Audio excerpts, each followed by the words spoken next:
good morning, good afternoon, good night. Whatever time you're watching this, as always, thanks for watching Common Sense Fishing. So tonight's video, tonight's live stream is going to kind of be everybody. So I'm doing a special surprise giveaway out the blue, eligible who jumps in tonight. So must be present to win. And obviously subscribe and like this video.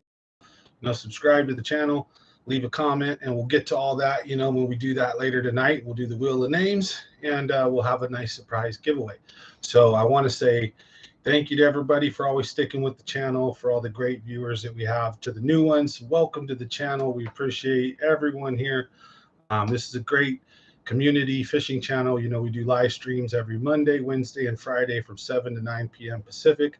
We do giveaways, we do tips and tricks, we just shoot the breeze about fishing. Very awesome community here. So welcome to anybody who's new tonight. Otherwise, let's get to it. So we're going to be talking about the California Delta. We're going to be talking about fishing tips for post-spawn, late spawn, and also summer, stuff like that. Long time no see. So we're going to get to all that too. We're going to cover that here. But we've going to do all the tips and tricks for night fishing, post spawn, summer, late spawn, and focus heavy on the Delta. But we're going to talk about some of the lakes as well, so that we can get a breakdown for everybody, even a little bit of river systems, how those work out. So I want to try to make sure I cover everything for everybody, at least in the continental United States as best I can, because I know there are different stages. There are bass right now that are barely, full on spawning and getting on beds in the East Coast over there. Well, over in Texas and down here in Florida, they've probably been done, and you might still find some late spawners depending on the lake, body of water, and especially in river systems. Current's going to play a big role there. Fish will set up near eddies and current and structure that will break current. Bass always spawn on structure, largemouth, if they can. Usually you'll see spotted bass that will spawn out in the open in plain rock.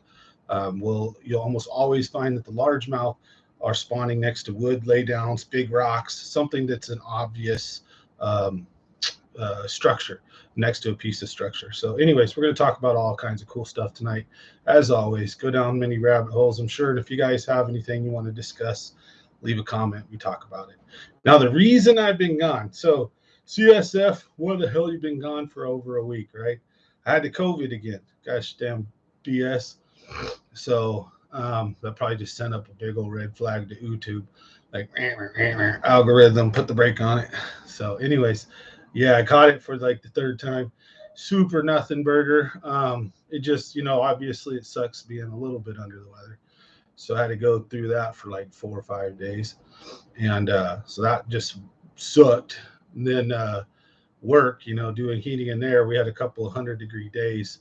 But most of it was just the coof caught me out for a week. And then I've been feeling a lot better. So we're going to get out there, do some more fishing. Last week, we hit the California Delta, got about 20 pounds for best 5. Hey, what's up, Ray? So we had a great day at the California Delta. We smacked. So we kept our best 5, but we ended up catching 2 fish that were actually bigger than the smallest fish in the live well. The monsters were, we had 2 in one and 1 in the other, and then the one with the little bass is easy. So we ended up screwing ourselves by about a pound on the weight, and we still did 20 pounds. So we probably realistically did around 21 pounds, I'd say. Hey, Outdoor with Ansky, what's up, brother? Hey, I got that for your order, man. And if anybody, really quick, and do a little shout out, that's my boy right there, awesome guy. So if anybody needs soft plastics, football jigs, stuff like that, finesse jigs as well, reach out. Ansky Tackle Box on Facebook. You can get a hold of me and I can put you in touch with them, but you can also search it up. Dude makes some killer soft plastics. I use sometimes some of the real small I'm not as much into the 2-inch like stick baits as I am like maybe 2-inch paddle tail, Kitex, or something with a little more body to it. But the 4 color changing, some awesome stuff. You look at it, it's kind of brown. You shift your angle and it turns like bluish purple. So that's pretty cool stuff right there. And then keep doing work on those rattles in the tails, man. You know, I put that out like a while ago, and it's an open secret. But if you can put the rattles and tails, it just saves people cramming it in there. I put it in there just fine. Don't have too much trouble with it. But I put it a little higher up in the tail, just a little bit. But if you make a fat tail, like where it goes small and then it kind of bulbs out, you can put the rattle in there. So if you guys who aren't probably wondering what the hell is he talking about, I'm basically telling what's up to Ansky here. Ansky's Tackle Box makes some great soft plastic stuff. So hit me up. I got that order for you. I need to pay you, my guy. He brought me over a box, a supply of some stuff when I was needing it. So thank you for that, big time. And I want to get more, so I want to complete that, get that full 100. So but we'll leave that then for other stuff. Anyways, your feed is breaking up, probably because I'm running my hands all around crazy. Let's check out the internet. When I get all like, what do you call it? I'm on the right one. When I get too animated, I think it breaks up the camera and the feed. So hopefully it's doing better now. I'm also using the camera instead of the microphone because we had issues with it last time. So I'm gonna probably have to keep playing around with that and see if I can get the mic working again. Then basically with the computer, probably only getting input from the mic for audio, and then the strict video from the webcam. Maybe that'll help somehow if the webcam's not doing double the load, like moving the audio and the visual. I don't know. Probably makes no difference, honestly, I bet. But I like to overthink crap. I'm a technician, fix it dude, so I'm always trying to figure why something broke or won't work. But hopefully the feed is good. Let me know if it's still breaking up. But anyways, yeah, so we're going to talk about a lot of cool tips. I got a lot to make up. Sorry, I've been gone for a while, but that's why we're going to do a nice surprise giveaway tonight. And then don't forget June members giveaway. And I'm still waiting for Mike to jump on. He probably dig through his stuff and I can find his address, but I'd always like to re-get it in case people move, or I just assume I have the right person, I get the wrong person. I don't want to send someone's stuff to someone who's like, oh, well, hey, cool, but I don't know what this is for, but hell yeah, awesome. So I want to make sure you get what you won. Speaking of which, like I said, so my last giveaway, he won himself a couple LV 500s. And if you're wondering, these are two of my favorite colors to throw in the LV 500. Also, my favorite crankbait to use right here, period, hands down. Cold-blooded is my favorite color. This is Delta Craw. This would come in second or third. I also like some bluegill and other patterns that they do, but the point is it's the river to sea square bill, Ishman Row. These things are freaking killer. And then I got them a little mini Strike King spinnerbait, because sometimes these minis will tear it up when the big ones won't. Caught a lot of big fish on those mini spinnerbaits. So we're going to be having a nice little giveaway tonight. So anyways, yeah, caught the coof. So I've been missing in action for a week. Wasn't, like I said, wasn't real bad. Wasn't too serious. It just laid low and took all my vitamins and minerals, and fine. But I'm still out of precaution, not really going around anybody for the next few days, until everything's good. And I'll be back at work. I got some air conditioning stuff to do, but don't want to get no one sick or nothing. So, but yep, that's where I've been. But hey, not that bad. Just missed what I do. And also, I had an awesome epic trip at the Delta. this last week. So I think I've been already talked about that a little bit. So we had like 20 pounds for our best 5 fish. Crankbaits was pretty much how they all got put in the boat, except for probably, one good fish came in on a Cinco. But, it was fishing some key structure a certain way and paid right off. So I think, I got a little lazy for about half, not half, but probably like 2 or 3 hours of the day. I think we should have probably switched up and went to either a different location, and I could have kept crankbaiting and probably tore up some more big fish, or we really needed to switch what we were doing up for a few hours. It just got super brutal hot, and I forced the crankbait bite. Still got some nice fish, still got a few, but they slowed down. And uh, dude was throwing a Cinco, but I don't think he was. Marco was throwing it more in specific water columns. And low tide, we should have been. I should have probably told him we needed to be focusing on the outside edge and in the deeper. He actually pulled some good fish out of the outside edge as well, but probably should have had we, because at the Delta you can read it's like a book. It all depends on the tide and also the type of day that you got.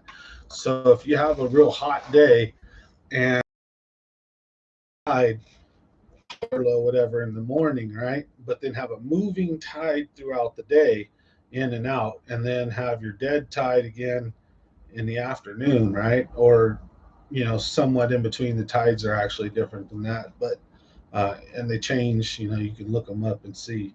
But the point is if you get one where it's awesome like that, because low light conditions, and even if the tide's low or it's high, the fish will be in certain spots that you'll know. So if the tide's high, they'll be up shallow almost always, or somewhere really close to shore. When the tide is low, the fish almost always pull out. There'll be the occasion where there's some really nice fat mamas that are just waiting right up there in super shallow water, especially during spawn, or if there's still a few late bedders, because there are, but they don't usually bed right that close. Some of them will, but a lot of them will be underneath where the boat is normally going to be. If you're fishing, a few feet away from shore, any kind of fish parallel like I do, they'll be right where you're at, 6 feet maybe or so from shore, and they could be all the way out. There's a lot of the delta, so you can have some bass that are spawning out off some weird stuff. So Cinco is always a good way to kill it out at the Delta, but I don't need to tell you guys that. Everyone knows that. You can throw a Texas rig, wacky, Nico, a lot of different ways that you can toss a Cinco weightless, whatever you want to do. But what I'm here to talk about is what a lot of people don't do.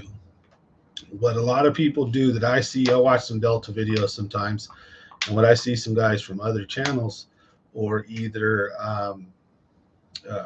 just different things, right? What I see them doing mostly is throwing Cincos in the low tide, middle of the day, right? That's kind of the given what you should be doing, like finesse fishing, right?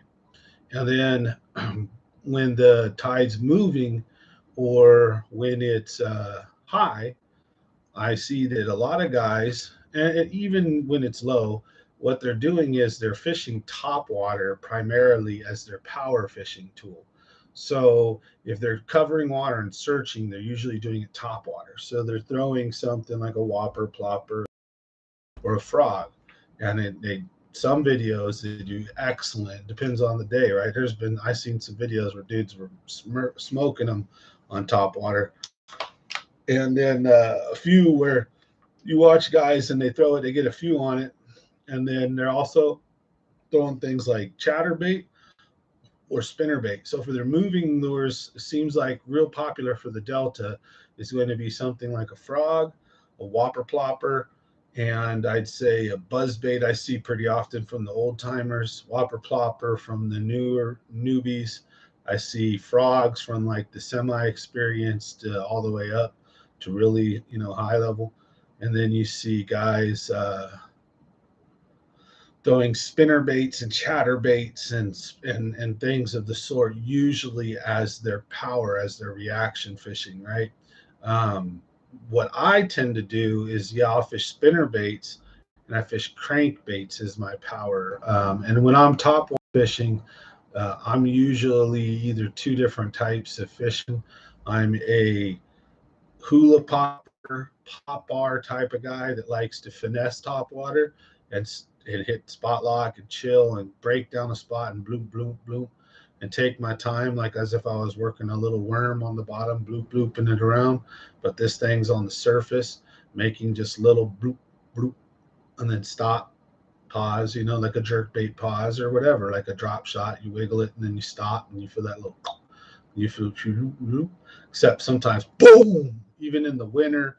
It's one of the most deadly lures. So a pop bar, hula popper, something of that sort. No, not popping frog. Something small to medium size. Yeah, you don't want it too large. Hula popper's a larger size. So it's like a medium. Boom, boom, boom, boom, right? Has that deep, make a frog sound.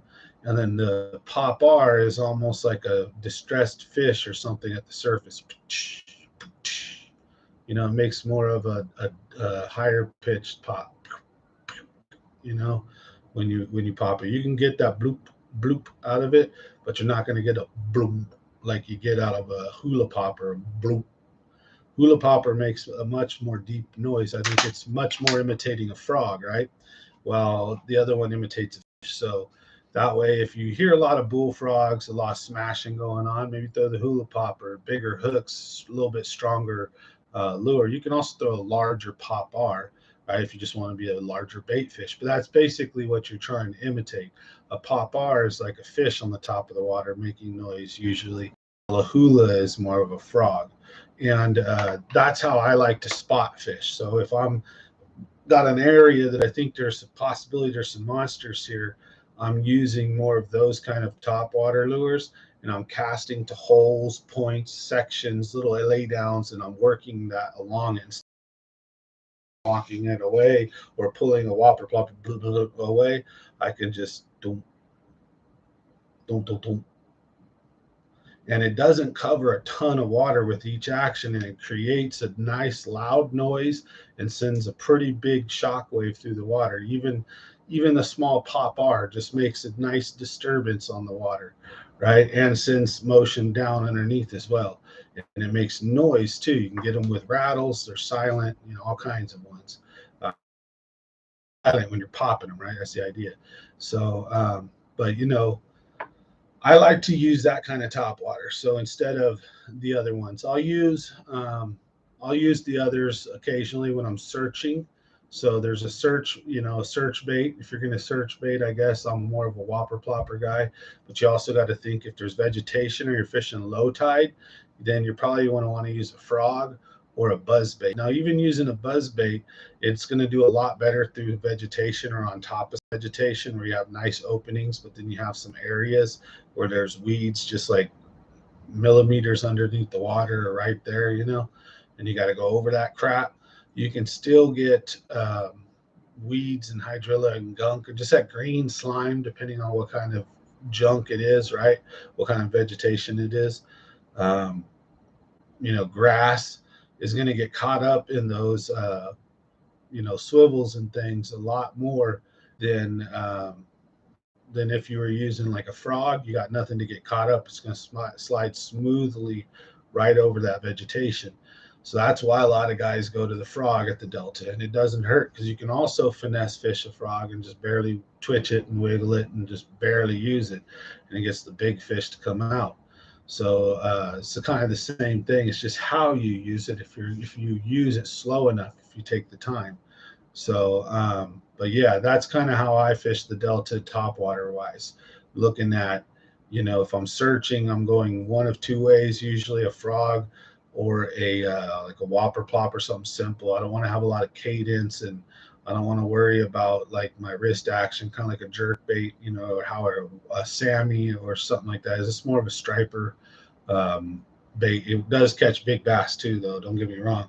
And I know for sure sometimes that thing outfishes like most other top water. They need that. The fish want that. side to side jerking action that gets them honed in on attacking that bait. So don't forget the like button tonight, folks. Thanks for watching. Again, apologize for being late and missing the last week dealing with Coof, but hey, life is what it is.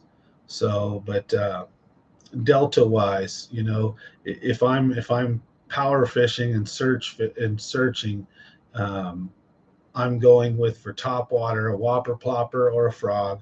And then for below the water, subsurface, I'm going with things like a square bill crankbait, a spinner bait, or an underspin. Those are pretty much the only three I'm going to use. I prefer the underspin or the spinner bait over the chatter bait. I prefer the square bill to them all, but there are times.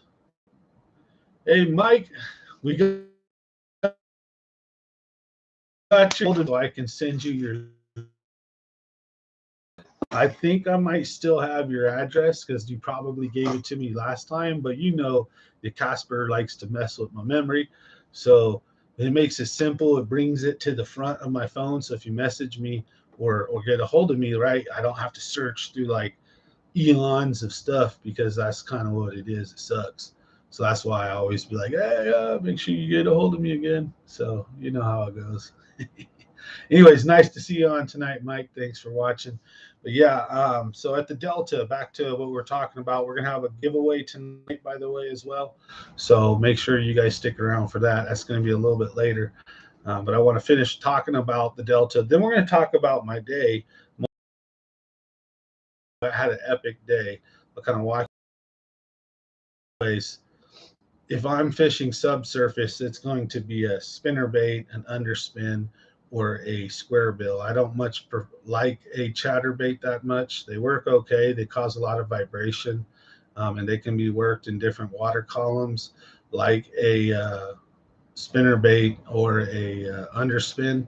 While a square bill, you can work in a few different water columns, but it's mainly limited to as deep as the bill. It's going to go towards that general direction. Even if you slow crank it, it's just going to slowly pull it down more and more, and then slowly forward. If you go slow enough, yeah, you can keep your crankbait only so much under the water, but it's real painstakingly hard to do that. But that gets bit a lot, believe it or not. When people can't get bit on other things, is just slow cranking a square bill. Oh, deadly. Speed cranking. And then the third crank with an occasional speed up or rip or two of the rod tip, like a jerk bait. You'd be surprised how many times you'll just be rolling the crankbait in, and then just all of a sudden just rip it once or twice, and then keep reeling. Boom! Get cracked. JP Fraga, good evening. Tight lines, nice to see you on tonight. So yeah, there's a lot of different tricks you can do with a crankbait. Hell, I could talk for about a crankbait probably all night long. I could do the same thing about a spinnerbait, because there's a lot of intricacies in them. Knowing when to use a spinnerbait versus when to use a crankbait, knowing what setups to use with what, because I have some preferences. And the industry, obviously, pros say what they say, and I'm pretty close to what they say. And a couple of techniques I might use different line, because I want to achieve different things, and we'll give you an example of that. So traditionally, pros will tell you that you want to use a crankbait on a medium action rod, that's got a nice bend to it in the middle, but that's got a decent tip, so that hook, you can set it right away, but you feel that bite really good. The pole starts to bend kind of immediately here at the middle. And you got I've got a glass, like $400 nice rod that's specifically for cranking, and it's just super flexible, like a trout rod. But it's got a stiff enough rod tip where you feel that bite really good and easy, and then it allows you to load up and just blap on them. But then at the same time, it's a giant, and it goes and runs on you. The rod it isn't super stiff. It has a ton of give, and it's super flexible, so it takes a lot of that force on the line. Now, those are going to tell you usually that you want to use mono. Mono on that to give a little stretch and forgiveness because you're using treble hooks. A lot of times with a crankbait, you get bit real hard. So you want some mono for when you set that hook. But if you're using a stiffer, heavier rod, maybe for sure, like if you're deep cranking, yeah, mono is a lot better because then you can whack on those fish with a nice, bigger, medium, heavy rod that you can use to make giant casts with your 5XD or your DD22, your 20-foot diving, 18-foot diving crankbait. You know, those things are pretty burly. So usually you want to step up the rod size that you're going to throw those on, right? Now, here's where I'll differ. So in a square bill or in an average crankbait situation, they may tell you to use that said rod, but with mono line. I actually like to use fluoro. The reason being, I'm going to get a better, smoother cast, farther cast, and also I'm way more sensitive with the fluoro.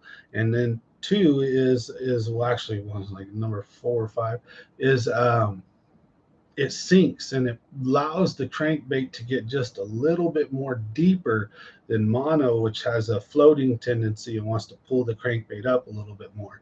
So fluoro, it doesn't fight the crankbait as much and kind of goes down with it a lot easier than mono that has that buoyancy to it and wants to keep that crankbait lifted up. So the crankbait's got to go down to fight the line's buoyancy at the same time. It's a very small amount, but I mean it matters. You can get your lure a lot deeper in clear lakes like McClure, Don Pedro, stuff like that, in 6 to 8 feet of water. So in your crankbait foot diver, you know, your 6 foot diver, your square bill. So you want to use that with fluoro so you can get that crankbait deeper. Hey, J Rod, Daniel Foss, nice to see you on Cam. Say, sounds choppy. Oh man, sorry, might have something to do with me dancing and waving around. I might be able to, let's see if I turn off this air conditioner if it helps out. Now the train comes. Fish any of the Wednesday nighters tomorrow? No, I might fish one of them this year, but I've been kind of stepping away from tournaments for a minute just focus on money and making money at like work, doing heating and air because I won't come.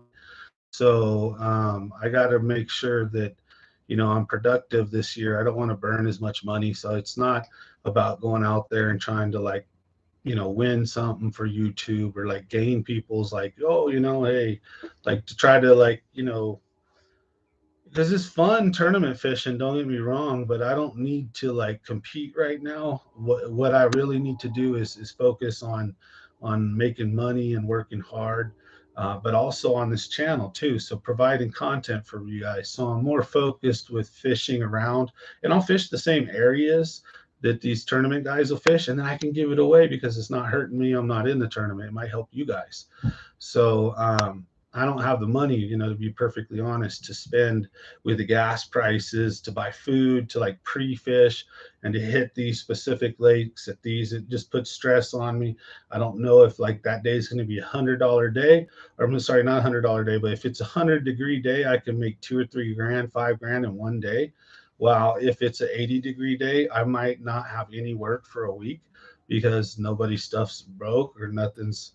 So weather is real important. It hasn't been too hot this summer. It's been pretty mellow, chill, lots of wind. So I made the decision that, you know, for the next couple months, I'm going to focus on heating and air, grow the company as best as I can so that I can also insure myself in fall and then in the winter and next year, all that good stuff. So I'm not, you know, not doing the fishing channel. Obviously, I love this stuff. So I'm going to continue to do these live streams Monday, Wednesday, Friday. I'm going to continue to fish everywhere, and I might drop in on a tournament here or there. But it's more of like if someone wants me to be their partner. So like if one of my buddies on Facebook reaches out and they're like, "Hey, do you want to do a whoop de whoop tournament?" I'm like, "Sure, I'll jump in your boat, or we'll take mine, I guess." If someone brings it up, I might do one type of thing, but I'm not like, you know, looking around, I'm like, ooh, I know this lake real good. Let's go to this tournament or that tournament. Because you never, because you know a lake doesn't mean you're going to win the tournament. So, you know, sometimes I do best on when I tournament fish at when I don't even pre-fish, or when I just kind of have that, forget it, and go out and have fun, and I usually tear it up.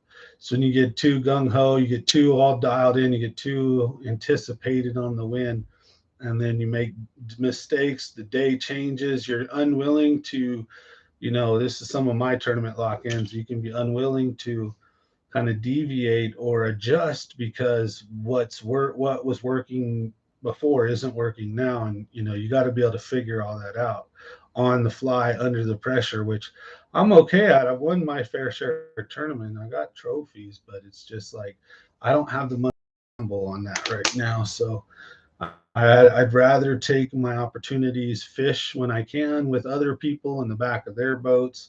Also, just kind of I'm fishing local, like the Delta, the lake, the Mother Lode lakes, and then I'm going to start doing a few trips that are pretty local, like let's say Success, Los Banos Creek Reservoir, Salt Springs Valley, all that stuff.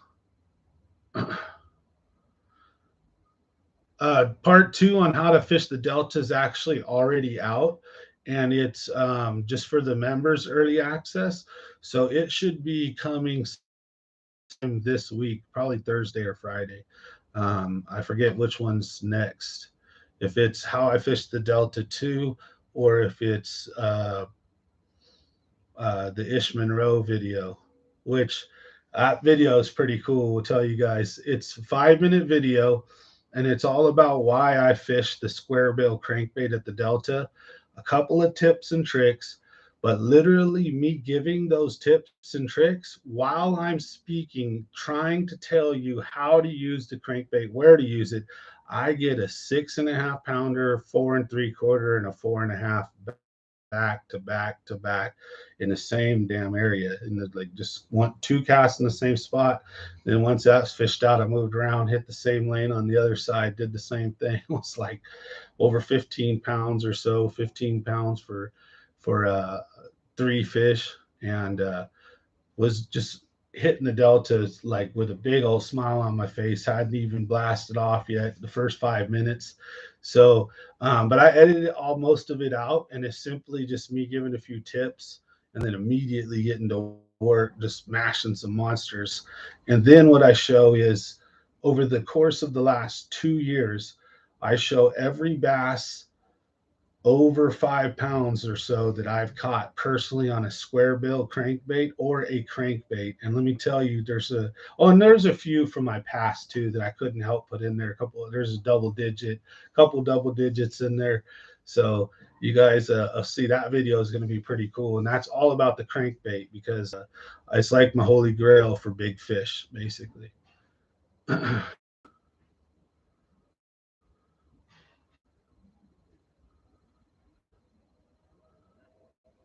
Oh yeah.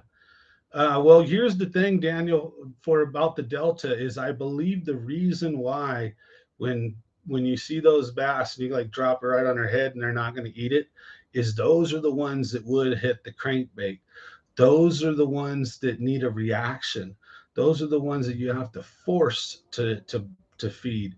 And that crankbait bite can be magical. I've been in an area where I've sat down in my boat and we threw every damn lure known to mankind, right? We threw the Cinco. We knew it was a shitty, slow kind of day. It was hot as hell. It's in the middle of the summer. Excuse me. We're flipping docks. We're looking for shade, right? And we're catching the 2 and 3 pounders. I swear to God, this is a true story right here. And if you fit Delta, please believe this story is true. I have pictures to back it up. I have witnesses, and we'll get right into it. But this is what has really helped meld me into a much better Delta fisherman, because I'm way more open to some crazy shit now because of that one day. And it has opened up my eyes and my experiences to so much other fun by simply witnessing and being a part of that.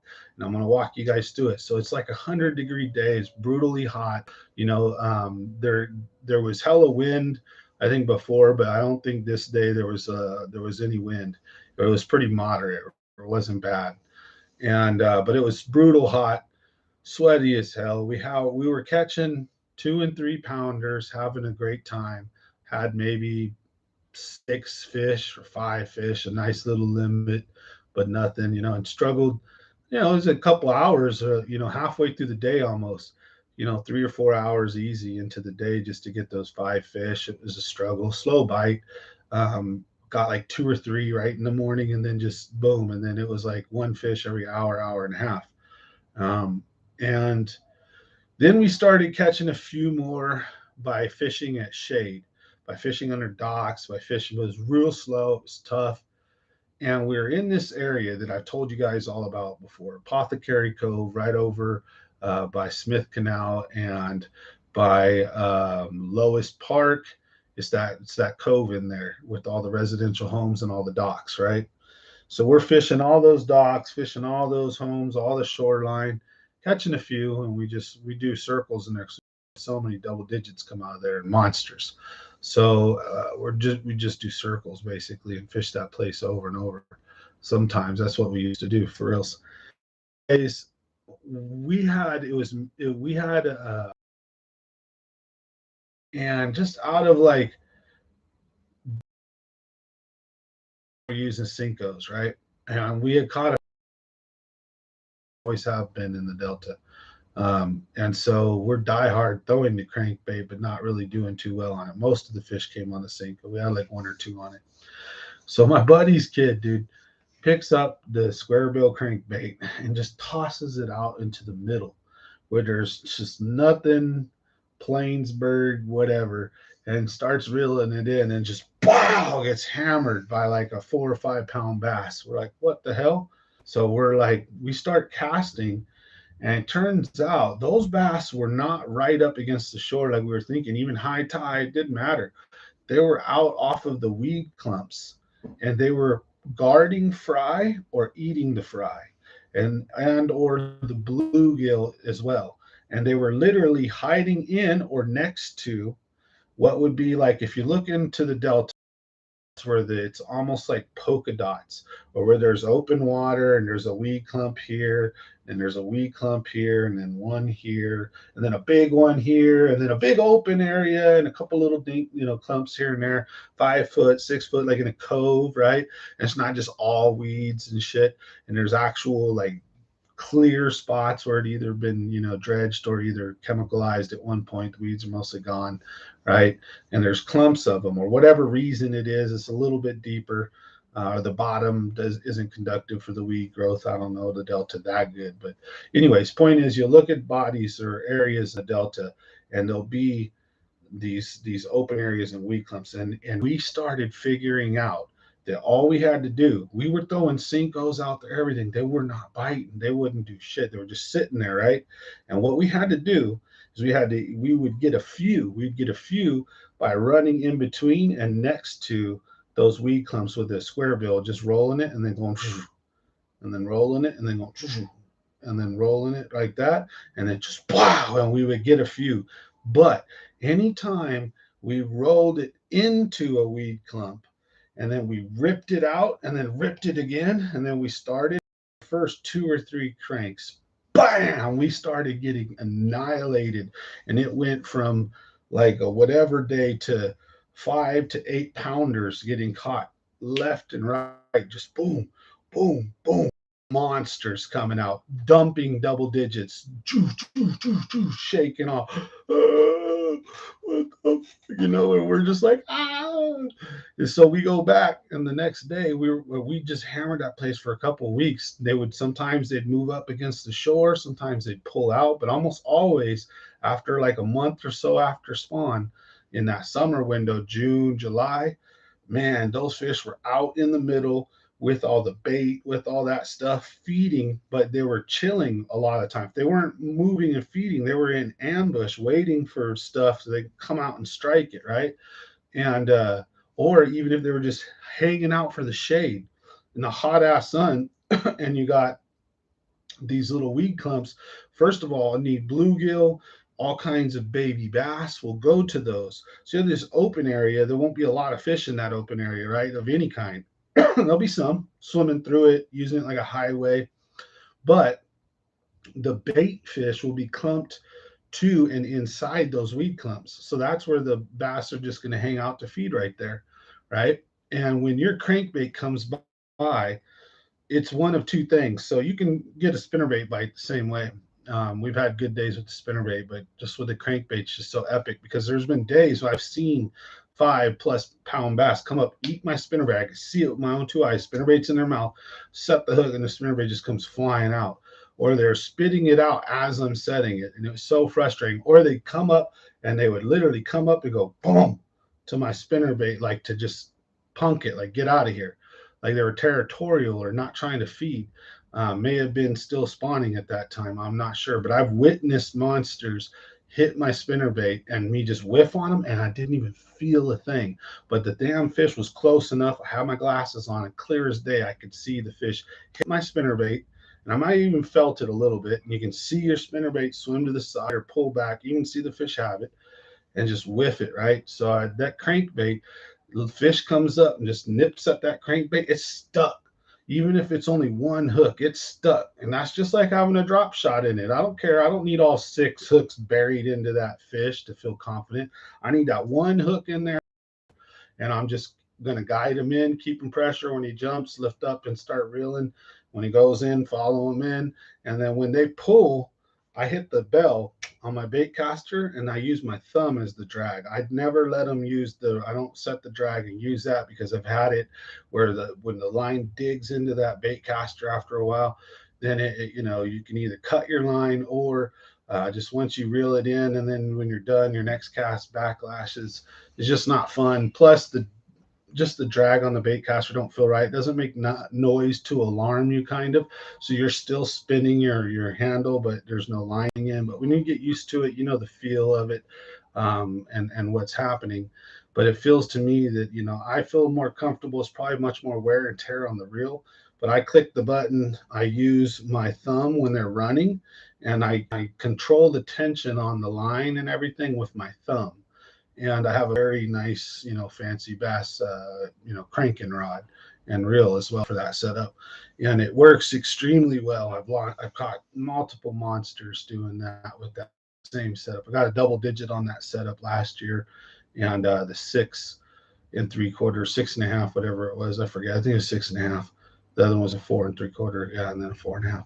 So the that's my PB this year. So I haven't broke 10 pounds yet this year. I want to. Need to throw more reaction stuff, obviously. Fish the Delta more, but you can do this stuff at, the McClure, Don Pedro, wherever, even, New Hogan, all that stuff. Like Marco, I think he threw the crankbait a lot after he went with me. Had a tougher day. You got to know sometimes the crankbait's just not the bite. It's just not going to work. And it also depends on your angle.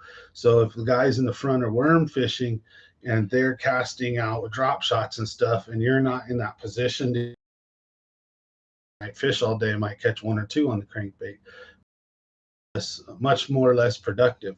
And then, like I said, not every body of water is different or the same. So, sometimes a crankbait bite's not going to be happening. But there's been days at McClure and other lakes where I've had almost 100 fish days on the crankbait. As a matter of fact, I've had over 100 fish a day with my son Tyler at Lake McClure throwing square bills together. I gave him one. I had one. Actually, we had a bunch of Ishman rows. And then after a while throughout the day, he started losing a few, so I had to start giving him the KVDs, the Strike Kings, but he was still slaying them. He actually caught big fish of the day at just about 4 pounds with the crankbait, and we had a bunch of 2s, 2.5s, and under, and a bunch of dinks. At 1,000. We got over 100 fish. We counted them. It was like 100 and some change. I don't remember exactly, but I know we broke 100. It was so crazy. We were just like mind boggled. And I also got a monster. I was super excited, but it was a carp. So I caught a monster carp, mouth hooked and everything, not foul hooked. Stupid carp ate my crankbait, and that was one hell of a fight. And I realized it was a carp about halfway through. I thought it was a double digit to 15 pound, 12, 15 pound bass is what it felt like. And it was running me like a bass, going left and then right and then down and then coming up like it was going to jump and then going different. I'm like all excited. And then I see that gold flash and I'm so pissed off. But it was still fun as hell. I caught it. It was just a tremendous fight. But that same day, then my son goes and gets like a 4 pounder on a coffin bill crankbait. Actually, it wasn't even a square bill one. It was the one that was diving a little bit deeper. I think like 2 feet deeper made the difference, and you got the bigger fish. So awesome day. But anyways, you can fish them all times of year, all times of places. Just if don't force the bite. That's the other thing, is knowing that if you're not getting bit, put that stuff down and go back to the drop shot or the Cinco, Nico rig, whatever's your, go to, shaky head, whatever, because there's a million ways. It's just finesse is finesse. You're down there. Sometimes there are a couple of better presentations, but that depends on the fish's mood and what they've been seeing lately. Luck, I would assume, has something to do with it. I'm not no fish whisperer, but I believe strongly that uh, and more so that it's like the super worm or the super like lure that caught the fish. It's simply the speed and the size of the lure. It's the presentation of the fish, of the lure to the fish, is my opinion. It was what got it to bite. So for example, if you caught a fish on a, let's pick one. If you got a fish on a Texas rig, I'd assume you'd catch that same fish on a shaky head. You'd catch that same fish on a Ned rig. You catch that same fish on a Nico, and you'd catch that same fish on perhaps maybe a Carolina. Now, differently though, if you were using a drop shot, you're probably gonna catch that same fish on a Carolina. It's just a little suspended, right? It's different. So your presentation and the size. So were you using a 5-6 inch Cinco, or you drop shotting, right? But instead of drop shotting a little 4 inch robo worm, you drop shot in a friggin' damn near a HUD down there or something, and pull up a 10 pounder. You can catch a 10 pounder drop shot in a 4 inch worm as well. But my point is there's all kinds of different things you can do if you really want to try. So there's my main concern is with the speed of and the type of presentation and the size and color of the bait. And more than color is size. And then when color, I talk about shade more often than color. Is it a dark color or a light color? Realistic color, moderate color like greens and browns, or is it a real light color, real see-through pinks and purples and blues and silvers and whites and clears? Or is it, a green and a brown and stuff like that? And then you go to June bugs and purples and dark blues and your dark colors, right? Dark brown, dark green, black, obviously, right? So I want to know the shade of the color more is important than the actual color, because sometimes you get has to be the whoop de whoop color of this, and I don't buy into that as much. I'll be like, well, sometimes in videos, actually, if you go back and look into them, and to like about a year and a half ago, I was actually making that point by switching the color of the worm every time I caught a fish. And I caught a fish on every color, and I tried, to see if there was a favorite. And no, I mean, pretty much caught them on every color, like literally. It was especially in those shade classes. So I would take and then throw um, dark browns or greens or light greens and light browns and some light purples and some lightish, like some moderate colors, right? And cycle through them, and I'd catch fish on them all. Put a dark color on, I might not, it might catch more fish, I might catch a couple less fish, right? But then if I'm using dark colors that day, I'll experiment. So I'll try a black, I'll try a purple, I'll try a June bug, electric blue or something real dark blue, or some dark purple. I'd try some dark green and brown. And sure enough, as long as that shade of the color was dark enough, they seemed to hit every damn color. They weren't really particular to a specific type of color, more shade. Hope that makes sense. That's kind of how I tend to break. And there's some instances where, let's say, fish color shade like whites and clears and light blues and light pinks and stuff. Well, if you're in spawn fishing in shallow water, you might want to use white because it's visually easier for you to see, right? And if it's the same kind of color of fish alike, then who cares if it's blue or if it's pink or something? Because if they're in that kind of spectrum of the shade, let's say, then In my opinion, they're going to be pretty likely to hit them all the same. I'm sure there's some variances, but I've actually done some experimenting with this, and sure as shit, they don't seem to have a particular color most of the time. As far as from my experience, there are days I'm sure you'd say I fished every color and then I could only catch them when I put on this worm. Then I'd say to you it was either you fished a whole bunch of shitty areas on the lake and then you finally ran into them at the same time that you were changing worm, in all honesty, or change shade. You were using dark colors all day and then you finally went light, or vice versa. Or you changed something, you did something right, or just all day the fish were just wanting something fast and they're swimming around or doing something. And then that specific time of day when you started murking them, they came down to where your bait was at, or vice versa, right? So I believe there's always a reasonable explanation. It's not that it's like the holy grail of lures was blessed upon you that day, because I strongly believe there's a lot of different ways to catch fish. However, there are definitely days when it's not that any lure can catch a fish, but maybe any color in that saying, or type of lure like that, right? So, for example, LV 500. If they're on a hot LV 500 bite, sometimes they don't really seem to care which LV you're throwing. They just murk it. Then you throw the worm out there and you don't get bit as much. You get a few fish, but you start throwing that LV and them rattles and that violent action and stuff gets them all fired up. And I'll go through. And sometimes with the LV, it seems to make a difference if I'm using Crawdad Red, like if I'm using this one, or if I'm using this one. But again, that plays into my light colors and dark colors. So I've never really broken the LV down like I have the Cinco.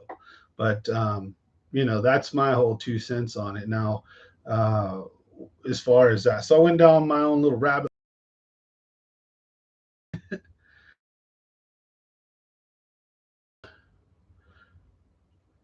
Do you have more? Answer some questions real quick. So that one's an important one right there. Do you have more pride in catching bass by crankbaits versus worms? Sometimes, to be honest, sometimes. However, to be equally honest, as long as I'm catching them and they're decent fish, I don't care what they're coming off of. It's the fight, it's the size. So the thing, I've caught an 8.5. The biggest fish I've ever caught. Well, I've caught 10.5. I've caught big fish, bass, but the biggest fish I caught on a drop shot was 8.5 pounds, and that 8.5 pound bass on that drop shot was one of the best fights I've ever had in my life, and was one of the funnest experiences I've ever had, and it was extremely awesome. Yet I've got double digits on crankbaits and they felt just as good, or eights, on crankbaits, and they felt just as exhilarating. Landing an 8 pound bass, whether it be on a fly or floating fly, whether it be on a drop shot, Texas rig, a jig, a crankbait, is the same thing in my book. If I get an 8 pound bass, I am so excited. I really don't care how I get bit, because I've lost monsters. So I've had, top water, boom, big old hook them even halfway to the boat, lose them, right? Broken heart. I have 40 pound striper on, 30 and 40 pound striper, just straight and hook, snap lines. Went through like 15 top water plugs one time at the San Luis, the forebay or whatever, and back by checkpoint 12, walking across into that bay, then walking out to like where my stomach was into the water, and the stripers were running right there, and the monsters were there. My Asian buddy put me on them. He knew they were there. He was catching 30 pound striper, so they all had the good stuff set up because they had fished for striper before. Well, all I had was bass gear, but I had a big old heavy action one, with this big old spinning rod that actually we used for like catfishing. So I take that back. I did have one like big striper / catfish rod, and it was the best I had, like 20 pound test or more on it. And we were using big old walking baits. And I had so many baits snapped off from me. I had my treble hook straightened out a bunch of the time. And then I tried adjusting my drag and I got a little better. I landed a couple of the 10 to 20 pound stripers. but the monsters all got off, and it was heartbreaking.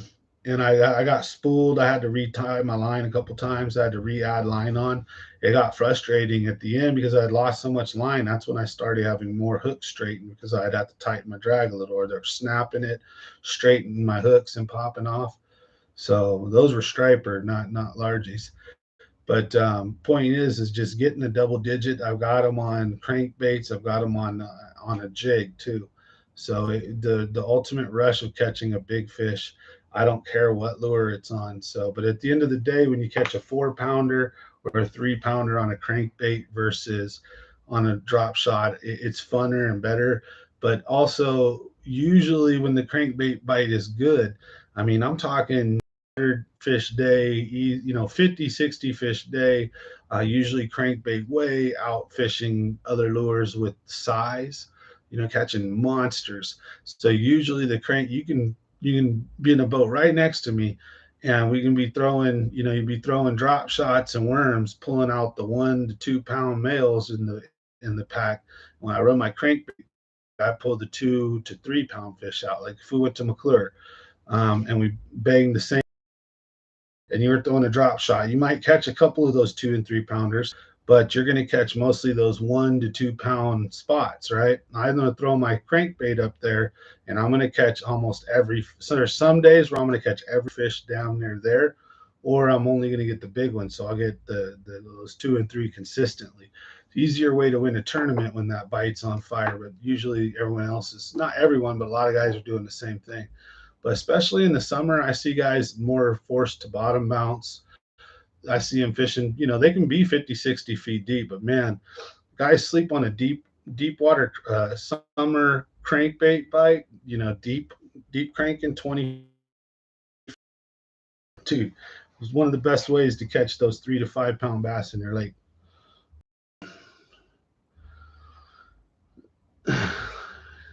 Oh yeah. Live bait is easy, dude. You want to catch a monster, throw a live bluegill, you'll get a monster. Um,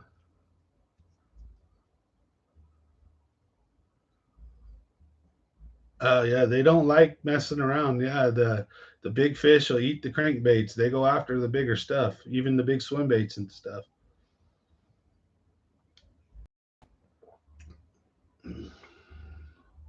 You're on the Stockton side. That's the side I fish, brother. I fish only the Stockton side.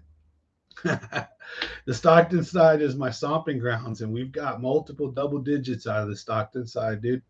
All up in Lads, up in Apothecary Cove over by by Monte, or what is it called, Lois Park, Del Monte or whatever, that exit, um, over by the San Joaquin.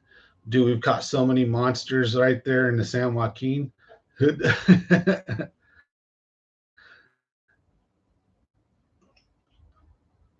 All right. So how do you tell what crankbait to use? So in the Delta, almost all the time use a square bill.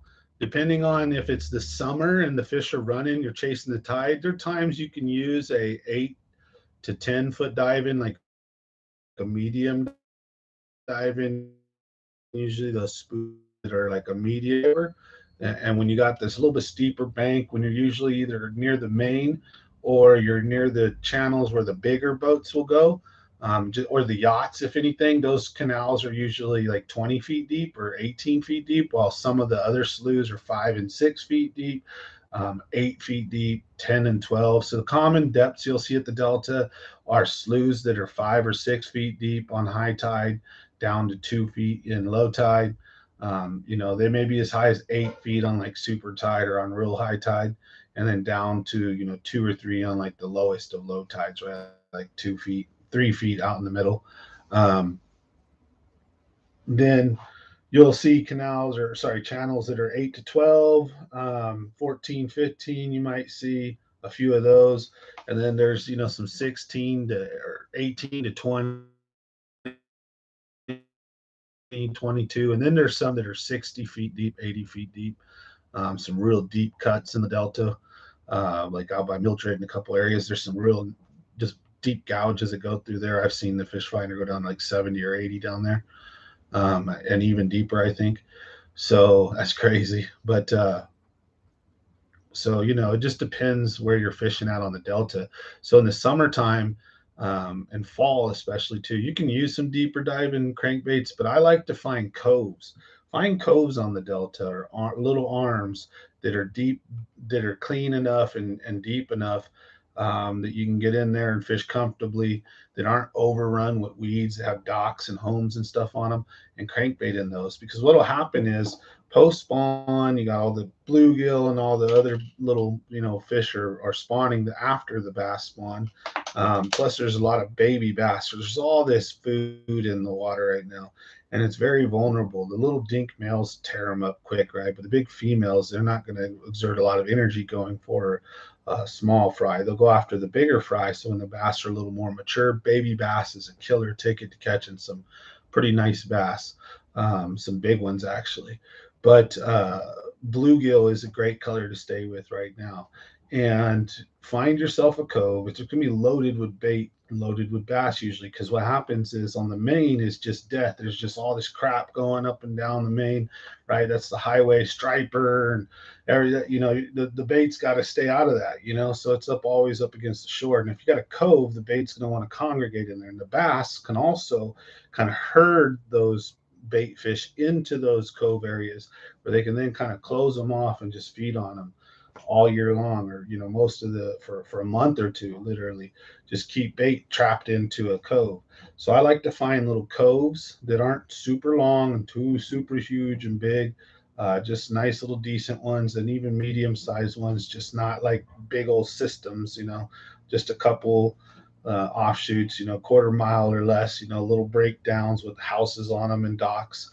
And you get up in there, or even if not, industrial ones like downtown Stockton, there's a couple of them over by the ships and shipyards and those sides, where there's some nice little areas that you can get in there and throw a crankbait along the shore, Cinco, stuff like that. And there's some big ass fish in there, dude, believe me. But I like to get off of the main, and get into those coves if you're fishing Stockton and downtown. So, but a deeper diving crankbait's definitely, because again, the question that you asked, square bill versus deep diver. So I'm going to be using square bill 90% of the time, because I'm fishing in shallow water from 1 to 6 feet deep. And then even I'm in the middle of a 8 to 12, my square bill is still getting down 6 or 7 if I'm using fluoro, and I can even lower my tip and get it a little deeper, maybe even 8. And get some of them fish to come up, especially if I can get it down deep and then slow roll it once it's down there. Now bait's just down there, and then they'll come up and nail it. So you can use it in a pretty wide range. That's why I like using a square bill. But a deep or a medium diving crankbait can actually kill it on the main channel on the drop off. So when the tide pulls down and some of them big fish pull off, or it gets really hot too, oxygen level, stuff like that, water temperature is cooler down there. Or it could also be ocean content, brackish. You have too much salt water maybe on the top. I don't know. I'm not a Delta expert, but I'm just saying there are times where those bass will pull off of that shelf on the main channel, and they'll move to 15, 16 feet deep right here on that drop off, and they'll hang right there. And you can take deep diving crankbaits and run it along that, and there's days you'll murk it and you'll be one of the only dudes on the Delta doing that, trust me. But winning ticket, it just depends on what the fish are doing. But it can be really good to throw a deep diving crankbait on the Delta, because nobody does it. Yeah, KVD 2.5 is a great crankbait to start off with. What I recommend, though, crankbait of my choice is always going to be the Biggie Papa, the Ish Monroe Biggie Papa, hands down. This crankbait I will throw 95% of the time over any other brand, 6 Cents, KVD, Strike King, whatever, knockoff, fancy, rich, I don't care, Mega Bass, whatever it is. I will use this Ish Monroe, and I'll tell you, I'll give you an honest review. It's cheap though. If you cast this crankbait on the rocks or a dock or a boat, it may actually crack not break, but just crack and start filling up with water with as little as one hit. And hit it enough times, the bill will break off on this lure pretty easily.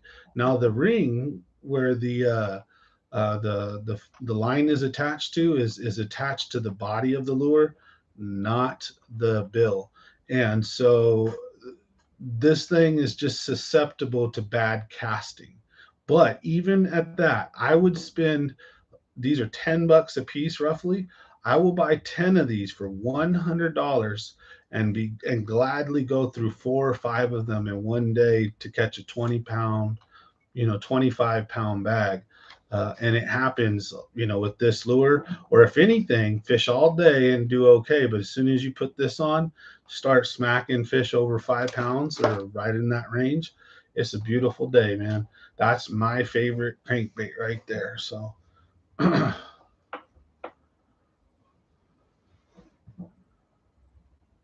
oh no, I don't fight, man. I'm actually a black belt, dude, and I don't like fighting. I don't like hurting people. I don't like seeing people hurt. I'm not really into watching MMA too much because I know how brutal. I mean, I'll watch it a little bit, but I know how brutal real life can be. I've only been in like maybe 8 or 9 fights, and I've never lost one. I've been jumped and beat up. That I can honestly tell you. Fools have made fun of me when I was a little kid, but once I hit close twice, and but yeah, I've studied martial arts, mixed martial arts for like probably 8 years or more, and got really good at it. But I'm fat and out of shape and old now. But I don't really like fighting. I don't get like that. I'm the lover. I'm the dude trying to calm the situation down, trying to tell people smoke a joint or something, man. Take a chill pill. It's all right. Drink a beer, man. Let's give each other hugs. But if I have to be, probably the worst dude you'd want to see. Because also, I don't usually let them see it coming. I'm real friendly and nice, but if almost every time I've ever had to fight, it was in self defense out of someone else. Like like you said, picking on fish instead of messing with fish, messing with people, special needs people, especially. That one set me off. Almost went to jail for that one. When I see people messing with like Down syndrome and literally retards and stuff. Like, like, I guess that's not the way they called it, but back in the days, that's what they were called. If they were actually IQ was under 75, they didn't have Down syndrome. They didn't have, but they were literally just dumb and like they didn't have it, multiple sclerosis or nothing. So it's not like they just not all there. And I've seen people bullying those people, really frustrated me. But for fishing, I'll say something if you're really like super mistreating fish, but like time it's not my business, and I'm not really that close to other people like fishing that are eating and catching fish. Because usually when they're mistreating them, it's when they're going to eat them and they're like leaving them in the mud or dirt, and they land them and they're just like they kick them over and they just don't care and they're laughing, and if they're going to eat the fish, whatever, I mean, they shouldn't mistreat it. But I'm not going to get into a fight. You never know when people have guns. I highly recommend against an offensive fighting personality, not conductive to a long, happy life to start a fight with people over how they treat fish. So, I mean, to each their own. I've stepped in for many other things. I witnessed my big bad cousin who's like 6'3", 6'4", start laying hands on his wife in my house. I was super scared of this dude my whole life, always afraid of him and respected him. And my dad's always taught me not to hit women or treat women like that. Open the doors or at least be polite. That we're different as the sexes. We're not the same. And so he's tried to raise me right. And he actually tried to get involved. And my cousin actually tried to. He slammed my dad up against the wall and shoved him and told him to stay out of his business. And I ran up on my cousin so fast. As soon as he touched my dad, that fool never seen it coming. I hemmed that fool up and choked him out and told him, "Don't you ever touch my dad like that, or I'll break you in half." I was hella mad. And that fool had genuine fear in his eyes. And I told him, "Get the hell out of my house. And if I ever see him touching his woman like that in front of me. I don't care if he's my cousin, And I got hella mad at him, snapped. He totally did. He totally, like, you could see he messed up. So he apologized to, that's his uncle, he loves him. He realized what he did. He's probably doped out or something. But, I had to put him in his place. It's just not fun. Scary too. You never know. No matter how badass you are, there's always someone better than you too. That's the other thing. And I don't want to meet the day when I meet my better and get my ass beat. I don't want to, get my nose broken and shit. It's not fun. So what's a good spot I can go fish the Delta on Stockton side? Just trying to catch them, even if they're small. My spots suck. Can't even catch small ones. Dude, fish in the fish in Lads. Fish, literally go to Buckley and fish the ramp. Fish on each side of it. You'll notice there's chunk riprap.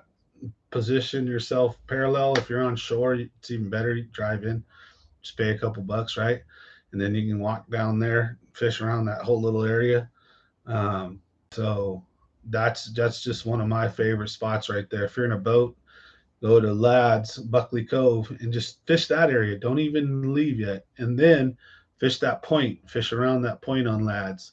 And then another spot where you're not really supposed to fish, but if you notice there's not any big boats right there, right then, the big giant rocky point on the San Joaquin, where there's that big wooden pier and the giant ships dock up to that, and it's like a grain place right there.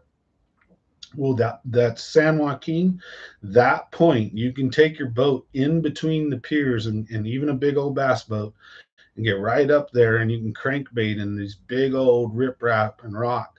And then if the crankbait's not working, then you can go to something like a Senko or a drop shot, and there's always like a 5-pound bass somewhere right around that point. And we fish it all the way down to like the first or second bridge, I think it is, maybe second bridge on the left-hand side, and we fish that whole side and then that point. Another thing is go straight up like you're going to I-5. Stop before you get to the I-5 bridge. Go straight to the left. Well, actually, go straight to the right in that cove. Now, all that riprap and rock, it goes into a cove. Then it goes into a big round point. Then it goes into a big old giant slow opening cove, and then it wraps around to the big docks where all the big ships pull up. That whole side over there has got decent fish.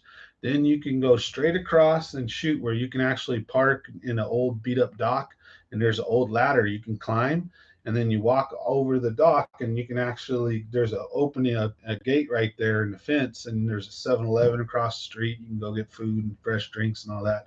We've done. But you can start right there, and that whole shoreline has like 1 to 3 pound bass on it everywhere, scattered up in those rocks. And you can start by just a crankbait or a spinnerbait. Great to cover water. If you cover a bit of water and you don't have any fish, start throwing your Senko, because no matter what, there's always fish up there. And I mean, that's loaded all the way till you get down to Boat Club and Gun and Rod Club right there, and the Navy ship and all that. The dock across the way from the Navy ship, the Gun and Rod Club, there's this little dock, and there's this little tiny indention just like this, like a little cove, and it's only like 8 feet in, and there the shoreline makes a point, goes in like this, and then the dock goes out like 8, 10, 12, and then another point goes like this, and then there's some other docks out here, and there's this little tiny little one right there. You always pull a couple decent fish out. Just, it's one person fishing. It's tough for the guy in the back of the boat if you're spot hopping, doing that kind of stuff. Same thing is you can go down past the Gun and Rod Club, right around the corner from Lads, and heading that way in between the two.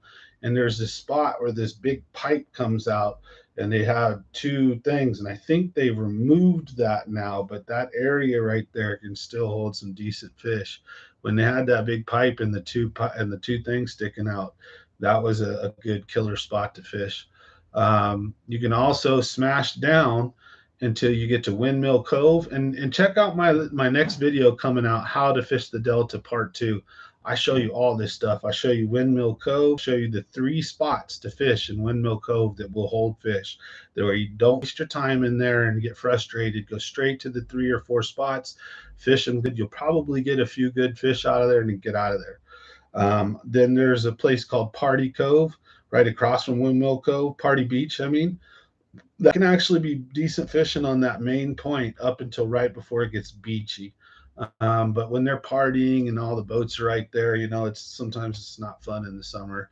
But you take that canal and you can go all the way down to Garlic Brothers. Garlic Benjamin Holt is one of my favorite spots to catch monsters. Just go in and fish the slip, Cinco's. There'll be bass on the outside edges, inside edges, the middle. They'll be up against the shore. They'll be everywhere, anywhere. Gives you a million. You can fish. You can take and fish Ben Holt and just fish that one place and make it take good 4, 5, 6 hours if you want to fish it right. And that place always has monsters in it. It's where I got my first verified double digit on a scale. Came out of Ben Holt. So there's so many places I could ramble on forever. You can keep going down the main. Headed towards Mildred on the left. You got Lost Isle up ahead down there. There's a bunch of nice little sloughs and cutoffs headed down south. There's a big dam area with a big gate spillway where these guys will striper fish up there. Go around there, and there's some good spots. And then on the main, between there and there, there's a big shallow flats on the right hand side. They have some random tule clumps, and you stop and you fish those tule clumps in a circle. There'll be the deep side and the shallow side, and go especially on high tide, spin around and fish that entire tule clump, and then tule clump jump. You'll see that after lads on the right hand side shooting down, you'll see these big open expanses of water, the bay that goes in, still like 5 or 6 feet. But you'll see these tules that are way out off of shore. You'll see a few of them. Stop and fish those. Those will hold some really big fish. I can tell you so many spots. The Delta isn't about what area. It's about the spot on the spot. If you want to get really good at the Delta, in my opinion, it's about figuring out what lane, what depth, what spot and area, of course, but getting those key angles. So when you come up to a spot that's potentially holding some nice fish, unless you're bottom balancing, instead of coming at it where the shoreline's like this and you're casting either at it, you need to take your boat and get right up next to it, and you need to fish it like this. Your first sets of casts or whatever bait you're using in 1 to 2, 3 feet of water, then your next in 2 to 4 or 5 feet of water, then your next cast in 6 to 8 or whatever, and your next maybe in whatever, and break a spot down, stop, take your time.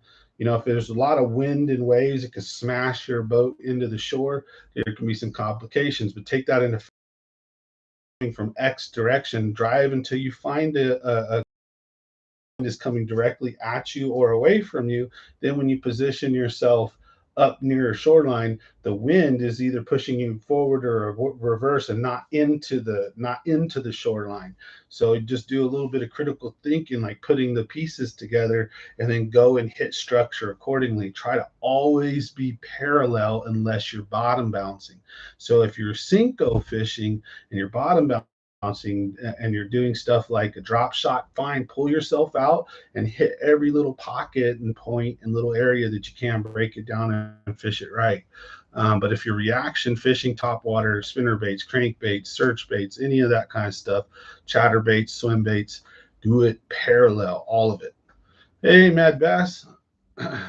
Oh yeah, hopefully this Thursday, right? Welcome to the membership. Thanks for joining. So hopefully, I think we're going to go Thursday. So wherever we launch and go, I'm excited to roll, and we'll just go do what we can. I'll be basically packing a spinner bait, a crank bait, and a Cinco, or perhaps a drop shot for worst case scenarios. But we'll go get on them. I'm sure we'll have some fun. If that bite, see the Delta, there's always ways to catch a fish. I've seen it. Some great days we just took some adjustment, and usually it's fishing with one of my really good friends who's very good at fishing. And when the two of us fish together, we almost never have a bad day, because whenever one of us is fishing something, the other one, we fished with each other since we were about 10, 12 years old, or no, sorry, 12. 13 years old maybe, and we've been fishing ever since, best friends. And we can read each other, we can read how we're fishing the lures. I can look over at him and see, let's say he's caught 3 or 4 fish and I haven't caught none, or I've caught one. All I have to do is, for one, I'll know, okay, what is he using that I'm not? If we're using the same lure, why is he catching fish and I'm not? I'll just look at him and analyze him for 30 seconds to a minute, and I'll already know instantly what I'm doing wrong, what he's doing right, based on his speed, based on his casting, based on his angles, all that, and vice versa. If he's not catching them and I am, he'll analyze what I'm doing differently that he's not. And we'll even use different lures that complement each other and just murder it together. And when the bite changes, we're very good together when it's me and him. It's just crazy because I fished with the guy so long. Now this is what I'm trying to get better at doing by myself and with other people, is knowing when you're on a hot bite and then that bite dies, do you keep that same bite up and then just try to find new water or chase the tide, right? What are you doing? Or are you going to adjust and figure out what happened, where are the fish, what do you need to now do? And a lot of the times I think that's what it is at the Delta. So instead of throwing the crankbait all day and then just experiencing moments of really good production and bad production, and really, I think if you throw that crankbait when it's productive, then when you see it drop off, switch to the drop shot, the Cinco, and change how you're fishing. You can pick fish out of the Delta all day long, especially in the summer, warm months, when post spawn, when these fish are aggressive, they're hungry, they're feeding, the water temperature is warm, their metabolism is higher, they're much more active. They're just a lot more easier to catch. But then people have brutal, tough days, even me, right? We all do on the Delta. And I think that's when the fish are doing something we're not, right? We're usually sold ourselves on how we need to fish. So that's why I think it's important on knowing there's a couple different ways you break the Delta down. Top water and reaction, your crankbait, spinner baits, your chatter baits, your underspins, whatever. And then how you're using those parallel, shallow. Are you out a little moderate, kind of deep? Are you really, on that drop off 15 feet? Are you fishing structure? You fishing those weed clumps, outside edge, inside edge, or is it something like a jerking action and a reactionary change in what you're doing? So when that square bill is swimming along and it hits that weed clump, and then all of a sudden you rip it out, that change in speed and direction, and just that, right? Like a jerk bait, or a soft plastic fluke, right? That can cause that reaction bite. Or is it just the size, like big old spinner bait causing a lot of commotion? So there's a couple of different, ways you break the Delta down. It's power fishing, right? And there's a bunch of different intricacies into it, but like top water, reaction, searching baits, power fishing.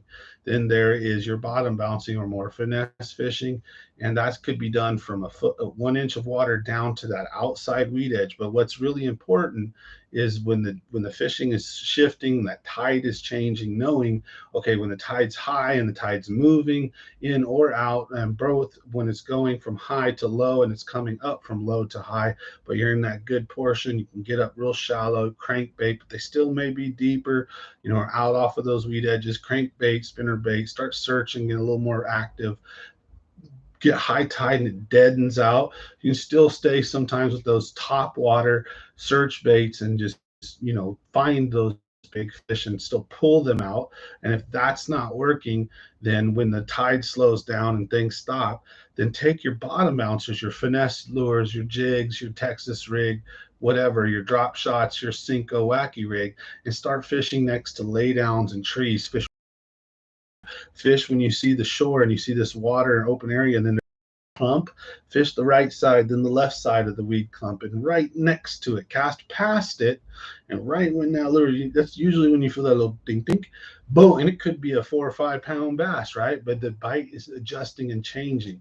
So usually, traditionally, when the tide is low or stagnant and stopped, that's when that Cinco bite, that's when that finesse bite can really be key. That usually when you want to fish really close to structure and really slow with a little bit of erraticness. And that's how you can pull those lazy fish out that when you're normally throwing Cincos and just kind of popping them in holes, letting them fall, work it once or twice and then move on, do that to the same next hole. That can work really good, but sometimes that may not be what they want. They may, especially if they're on beds, lake spawners and throughout spawn, you need to fish a lot slower. Well, if you're not sight fishing and seeing them, but you know they're there. Sometimes it takes 10 minutes of fishing right out of bed to get a bed fishing, bed fish to bite, right?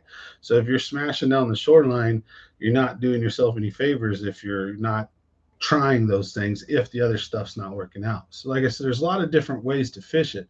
Power and search, top water, spinner baits, crankbaits, but then with your finesse, with your drop shots and your Cincos, and switching between the two depending on the time of day, what the tide's doing, all that good stuff. And that's the beauty of fishing. But the more you do that at the Delta and you remember that, hey, the tide's doing this now, or we're in this situation, try some different things. You would be surprised. You may have made 10 casts in that spot with a worm. The second you throw a crankbait in there, boom, or vice versa. You may have made 10 casts with the crankbait. Second you let a Cinco drop in there, boom.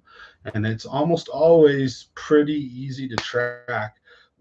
Sometimes they're pretty easy to kind of figure out in a sense of like when a crankbait's bite is hot, it's usually going to be hot. And most of the day, even sometimes it's going to be hot. Like I said, there will be days when you can pick the crankbait up and your hand and your shoulders and every part of your body is going to hurt at the end of the day. You're going to have 50 plus fish a day, might have a fish of the life, double digits, monsters. Just the best fish in the water usually come out for stuff like crankbaits. Well, can you catch monsters on a Cinco? Hell yeah, you can. So it's just moving between what bait, when, and how. Is tide moving? What depth are you in? And then if one thing's not working, don't be scared to try another. Meaning that if everything is screaming at you that you need to fish slow, and you caught a few fish fishing slow, but you're fishing, you're struggling, you're not doing very good, maybe you're wrong. Maybe I'm wrong. Maybe we're all wrong, right? So try something different. Now try maybe a jerk bait, try a crankbait, try an LV 500, try something that's erratic and just different. Because if you're fishing slow all day and you're having a tough day, maybe it's a tough day, maybe you're not doing it right. Because almost every day someone is having a good day on the lake. Think about that, right? So if you fished every day, 365 days a year at the same lake or a different lake every day of the year, it doesn't matter. There's probably somebody on that lake having a good day, not the same fisherman, but every day, right? So that doesn't mean that you're going to or that it's even probably possible to do it. But the point is approaching it like that and just thinking that every day on the lake has the potential to be a good day. There's just days that are tougher. Put ourselves in the fish's mindset or simply just be experimental and you start with the building blocks X and the sun Y and the temperature Z. Okay, this is what the bass should be doing. Does that mean that's what the bass are going to be doing? Hell no. Bass can do what they want to do. So there's some starting points, right? But if you're fishing and it's not very productive, switch what you're doing. It doesn't hurt. Try something different. And that's kind of my motto, but don't throw too much. Also, the other thing is giving up too soon, like the miner who digs the big long mining path, and right on the other side he gives a sweat, and then no, there's no gold here, and he turns around and throws in the towel. Right in an inch is just the biggest gold deposit ever, right? So that's where perseverance and sometimes you have to throw the lure enough, right? So say it's going to be a magical crankbait day, but you're just throwing the crankbait in that 30-minute window where it's just the bite's not on, or in a particular area that happens to suck, and then you switch to a Cinco and you catch a fish or two, but then fishing still sucks, right? Does that mean that the Cinco is better than the crankbait? Maybe. If you fished with it for an hour or two and gave it a good thorough, or used it in different areas. Did you try it on a point? Did you try it on a some laydowns? Did you find cover? Did you find shade? Find clear water, dirty water? Did you try deep? What did you do with your stuff? Did you do some different things to thoroughly say, okay, maybe today's not a crankbait day? And then you try your jerk bait, then you try your jig, then give a lure enough time is what I'm saying. Not just 3 or 4 casts, because I've seen a lot of guys do that. Pull up, make 3 casts with one lure, put it down, make 3 casts with another, put it down, make 3 casts with another, because they really sure there's something on that spot and they're cycling through. I understand that actually, if you think it's a big fish that's going to be there and you're just trying to figure out what's going to bite, but I'm more of a fish that lure multiple casts in the spot, but also in different areas and different, in that spot, and rule that out before you throw the other stuff. But if you're on a spot where there's big bass set up there, and this is something like Don Mormon said before, so kind of shout out to him, the tips from him is, sometimes that there's going to be monster bass here, and they may be there all day, but they may not bite for half the day. You just got to sit there and just keep throwing lures and cycle through them until they decide they're going to eat. And that they're there. That does happen. Some of these guys that catch these monster fish, they know the little haunts or the areas. They can see them on their fish finder. They're just having trouble getting them to commit. They'll just sit there and fish for them for a while. Or they'll wait till that window and then fish for them.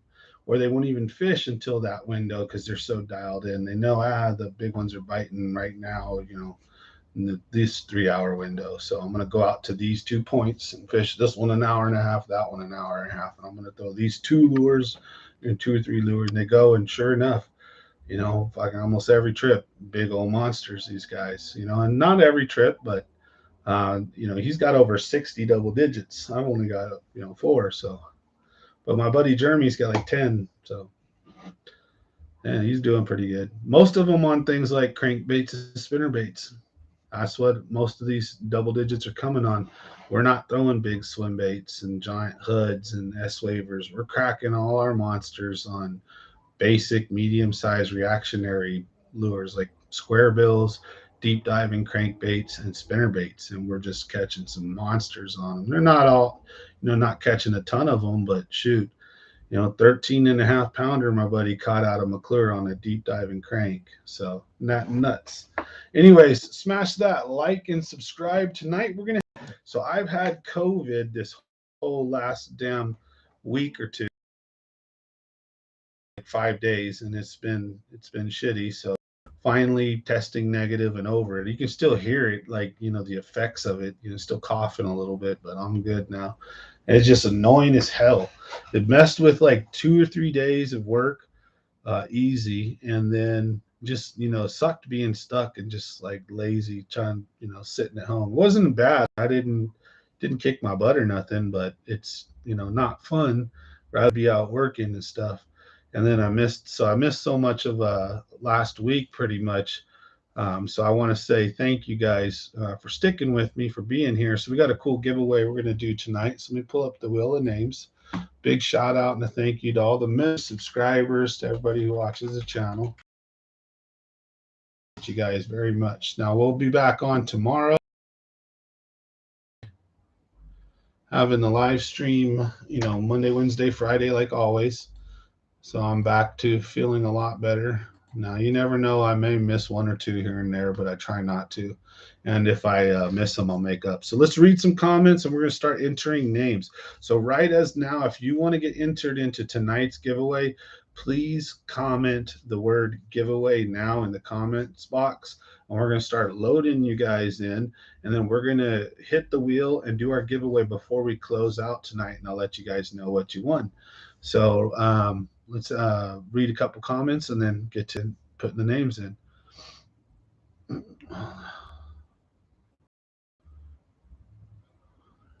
Yeah, Garlic Brothers. I fish the shoreline. I fish the docks. I fish parallel both ways. What I'll do is I'll line up, and the boat slips. Let's say they're like my fingers, but they'd all be in a line. Line up, and I fish the outside of them first, like this. Then I pull up, and I fish the inside of each one, and I break that place down.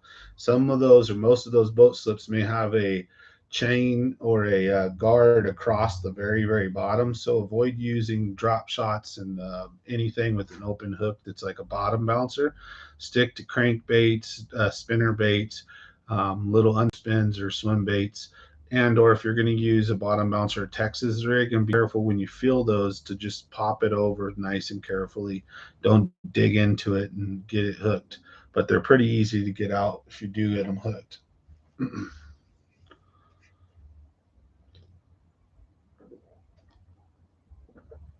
Yeah, you ever fish the San Joaquin River by downtown Stockton? Hell yeah, I do. That main point, I told you, man, that main point where all those, that's the San Joaquin, where all those big ass ships park right there. I get 5-pounders almost every time I go there and fish those rocks. There's always like at least one 5-pounder or more. Give away a crankbait. How about a couple crankbaits? How about a couple, not just one? When I do some giveaway, I do it right, man. I'm not gonna just give a $10 lure away. Always usually 40, $50. Yeah. Nice to see Ansky on.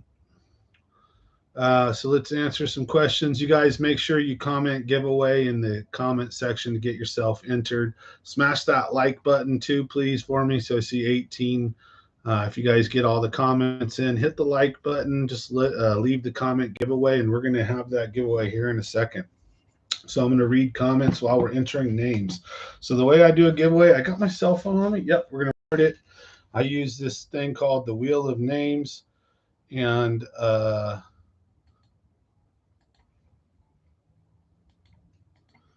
we spin it first time. I don't show nobody, just to kind of make sure that it doesn't have an algorithm where it picks a certain slot every time. And then the second one we record and we go live with it. So, and we did record the whole thing so you guys can see. All right, so we got J-Rod and Ronald Roquemore.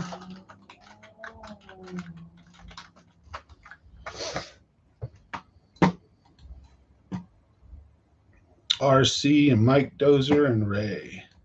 Nice to see everyone on. RC, Mike Doze.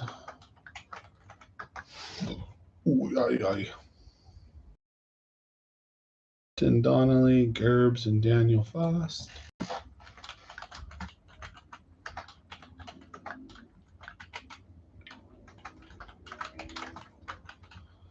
Oop, Foss, not Fox. All right.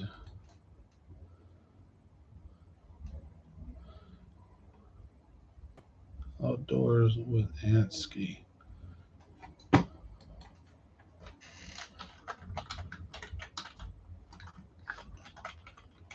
All right, folks. I'm going to read out the names that I have. Let me know if I missed any. So I've got J-Rod, Ronald Roquemore, RC Creative, Mike Dozier, Ray, Dustin Donnelly, and Outdoor with Ansky so far. So if you want to get in on this giveaway, just simply comment there. Hey, Brian. All right, so let's enter you in there. Nice to see you on tonight.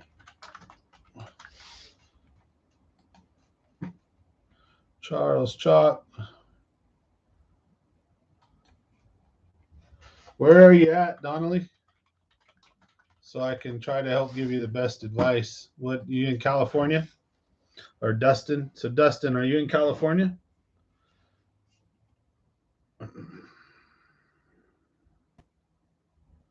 And what I would be doing right now is switching between post spawn and summer patterns.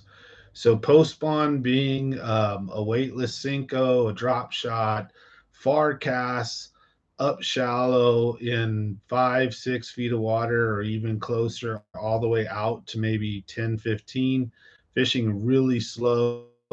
And things also like jerk baits and crank baits can sometimes cause those fish to pull out and attack. Summer pattern, the fish may start heading to main lake points now, but mostly structure. So we're still in a post spawn phase where there's a lot of fry going on, and then there's the blue.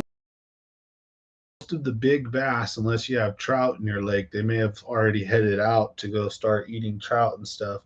Most of those bass are going to start eating on things like crawdads and bluegills. And then as the baby bass get bigger, the bigger females will start feeding on those big time here in like July, August, September. You'll see the baby bass that are 2, 3 inches will start getting murked by the big females. But in the meantime, you'll notice the smaller males are going to be usually up shallow. They'll still be with the fry. The bigger females are going to be harder to catch. They're usually right about now easier to catch on either things like a crankbait, a jerkbait, or something like a weightless Cinco if you're going at them that way. And they're usually moving and cruising right now. So a lot of fish right now are moving and cruising. So moving and baits can be really key, but long casts, get out away. Fish can see you. They're spooky right now. If they see you, they're just going to swim off. And they may not be in a feeding mood for a few minutes after they've seen you. And a lot of them are moving. Now, you're talking about the Delta river systems. They're still spawning bass. There's still bass on beds. And there may even be a few in some of the lakes, like at Clear Lake just a couple weeks ago. There were still bass on beds. So I bet that there's still a retarded bass or two on a bed at Clear Lake right now.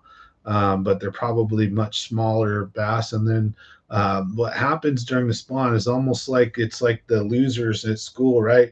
When you're picking who's going to be on whose team for kickball or for dodgeball, and it's like the last 2 or 3 like nerdy, not too great people are like fought, nobody wants to pick them, right? Type thing. It can kind of be like that because you know.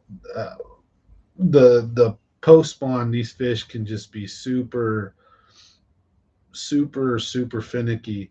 The bigger females can, and so just I have a lot better luck getting them with either long casts not close to you, stuff like a weightless Cinco or them crankbaits and things. Moving baits and a jerk bait can pull out a bite. Like I said, I'm pretty sure there's some retarded uh bass on beds still in a couple of lakes for sure. Just the numbers usually not going to be high, and then there's going to be smaller fish, and you should find smaller males with the fry right now and in that vicinity. So the trick is what are the big females doing? And summertime, usually you're going to start fishing a little deeper or out offshore and or on structure, shade, stuff like that. Main lake points is a big thing in the summer. So early morning and late afternoon, top water and big reaction or reaction baits across main lake points and big structure items like docks, um, boulders and trees and laydowns can produce big fish right now. Shade lines can also be a really key factor, even if it's out in the middle of nowhere. You can take and on 100 and something degree day, go find where the sun's being blocked in this canyon or area. And there's a decent amount of fish just stacked in the shade, looking out towards the light, like as using it like an ambush, like or vice versa. So these fish are pretty crazy to what they'll do. It depends on where you're fishing, but summer pattern should already be starting in a lot of lakes right now. Deep water cranking should already be on. Top water should already be on, but also depends on temperature. So if you're in the West Coast right now, you're near us, we're hitting a lot of 80-degree days, all this up and down. So fish the summer pattern when it's the summer like day. So when we've had a couple of, then I'd start really focusing on that top water, on that reaction. You can use it, but fish is slower. So something real slow instead of a whopper plopper and break it down the spot and fish it more finesse. If you're going to use a crankbait, just roll it slower. But you may have to throw things like the weightless Cinco and other stuff right now, depending on a lot of factors. And if you're fishing the Delta and you're using and it's heavy wind, fish a spinnerbait. And double-bladed Colorado kicks a willow blade spinnerbait ass any day in the Delta. I'll put money on it. I'm sorry, I'm not like a pro or anything, but one area I feel pretty damn comfortable is spinnerbaits and stuff like that. And I'll tell you that a Colorado blade at the California Delta will smoke a willow blade 9 out of 10 times, most of the time. There may be times when that willow comes in handy, but at the Delta, no. Use gold over silver and use a double Colorado, not just one, use two. And that thing right there will pull big ass fish out of the Delta. Believe me, I swear. I got it on video, but I've fished that place enough times with the spinnerbait to know what ones work and don't in that dirty ass water. Brackish, dirty water, wind, that gold, it just gives such a flash that the silver doesn't have. And the big old vibration of that Colorado blade is just something else. Willow blade's more for fishing a Clear Lake level, like not Clear Lake, but like McClure, Don Pedro, something like that, where you'd use a willow versus Delta. I would always throw a Colorado like 9 out of 10 times. All right, let's get to what size? What's your shirt size again? I'm 2XL, boss. With some, if they're like made in Super China or something, I get 2XL and they're like ultra muscle shirts. And then I get other 2XL and they fit me pretty good. You know, it just depends on the shirt. So I guess I'm a big dude. Sucks. I don't want to use a 3XL. I'd rather make the 2XL look like a muscle shirt and tell myself I got to lose weight. So this here we got Brian, we got Charles Chalk,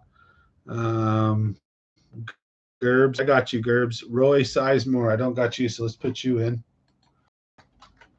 Roy Sizemore. All right, so we got Roy in there. No problem.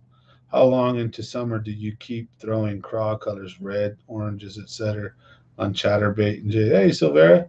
Um,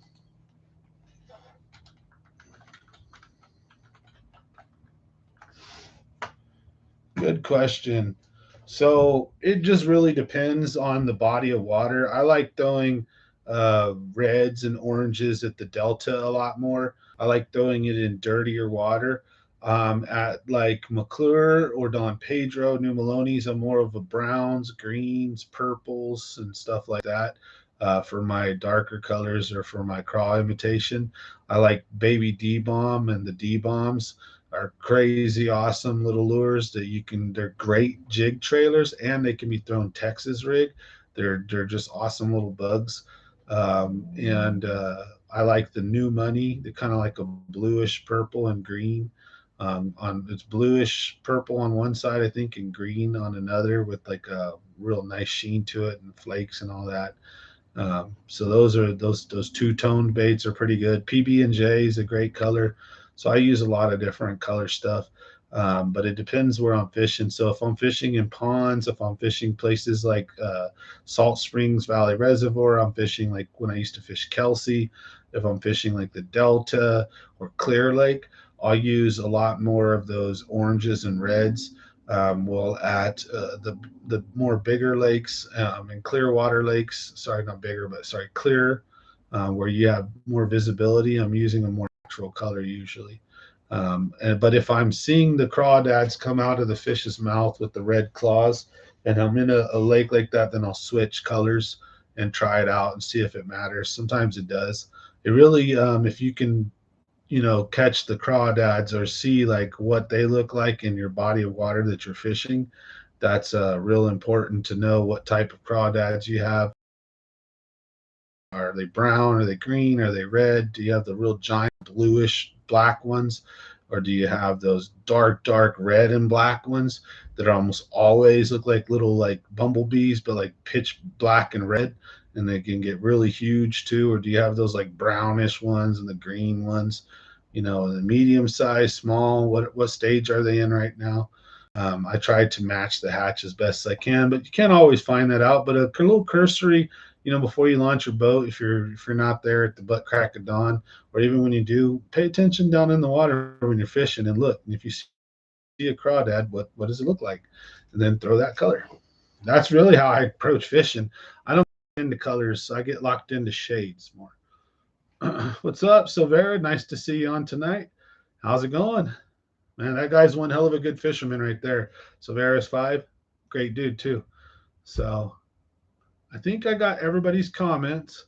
I think I got everybody in the giveaway. I'm gonna read out the names. Smash that like button if you get a chance. So we got J Rad, J-Rod, sorry, Ronald Roquemore, RC Creative, Mike Dozer, Ray, Dustin Donnelly, Gerbs, Daniel Foss, Outdoor with Ansky, Brian Went, Charles Chalk, Roy Sizemore, Silveris 5, and I think that's it, right? Now, am I missing anybody? Tony Duran. Oh yeah. Thanks. Good catch, buddy. See, that's why I double triple check sometimes. All right. Anybody else? We're gonna have this giveaway here. Spin. Win yourself a couple of Biggie Papas, a couple of Ish Monroe crankbaits on the house. A big thank you for everybody supporting the channel and being here. You guys are awesome.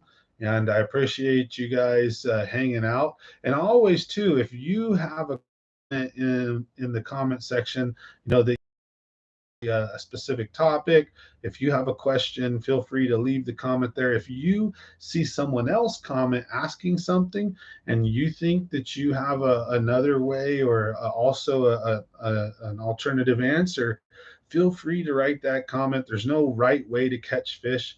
As long as you get that fish to bite and you get it in the boat or on shore, that's all that matters. And there's 100 different ways or more, obviously, to catch them. And I'm always interested on other people's takes as well, because I think as a trying to be a really good fisherman, I'm always learning, always trying to have my mind open, not be closed-minded, not think I know it all, and not overthink the fishing process. Relax, fish the moment. That's another awesome tip. Great YouTube channel, by the way. Fish the moment. Just look at what's the conditions, what's the weather like, what's the water temperature, what's the clarity, what do you think you should do, and do it. And believe it or not, your intuition is going to be right a lot more than wrong, because we have all this knowledge. Even the basic fishermen, we've read some articles and watched some YouTube videos, and we have this knowledge and information. It's just making sure you get clear headed enough to use it and don't get all. That's where tournament fishing can really be tough. It separates the men and the boys, right? I mean, that's why I don't win them all. Sometimes I'm my own worst enemy, or just bad luck too. This last 2 years been funny.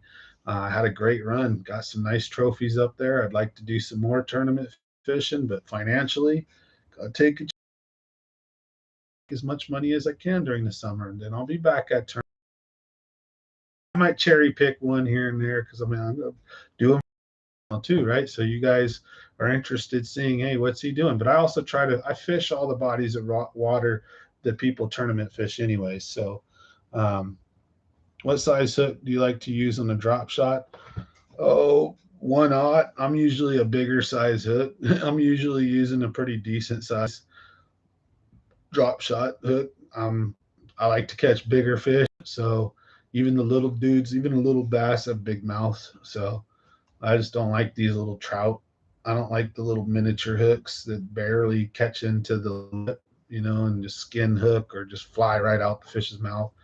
So yeah, a 1, a 2. I've used up to a 3. I've even gone the other way as well, 1/0, 2/0. So it just depends on the body of water. I use a lot of different stuff, really. I'd say one thing I have noticed is the spear point hook has been a pretty damn good hook, as far as a pretty decent hookup ratio, and the fish don't seem to come off as much at all when they jump. Circle hooks have been, I've lost much more fish. I've had a harder time hooking them. So those I am not sponsored by Spear Point. I'm not trying to sell them, but they actually do work. So if you are into drop shotting, finesse fishing, look into the Spear Point hooks. Those things are pretty damn nice. But Jay, my buddy Jay, made a good point on my last Clear Lake video.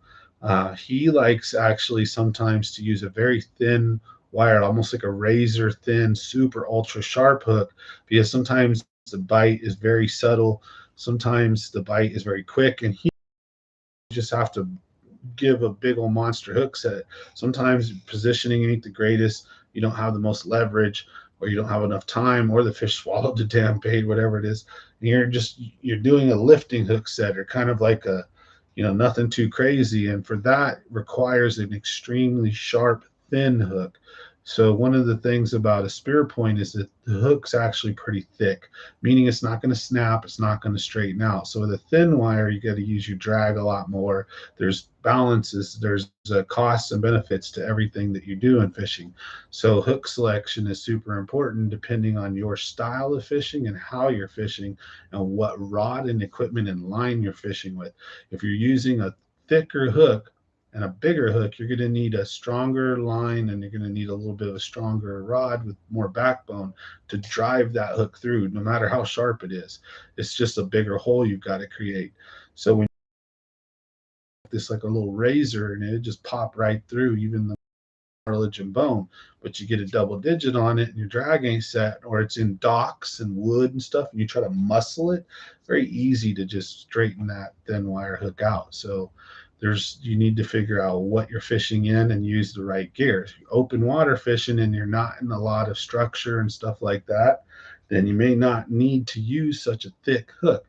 So when you're using the spear punch, you really want to give it a bit of a pop, right? And then when you're using 6 or 8 pound test, that's where some things can be tricky. He's made a good point with that, but I'd still use the spear point over any of those other hooks because that's just my style. And there's been times with some really big fish that I just had that spear point right trapped, and when I got the fish in, the hook just fell right out. It wasn't even didn't pierce at all. So teach their own.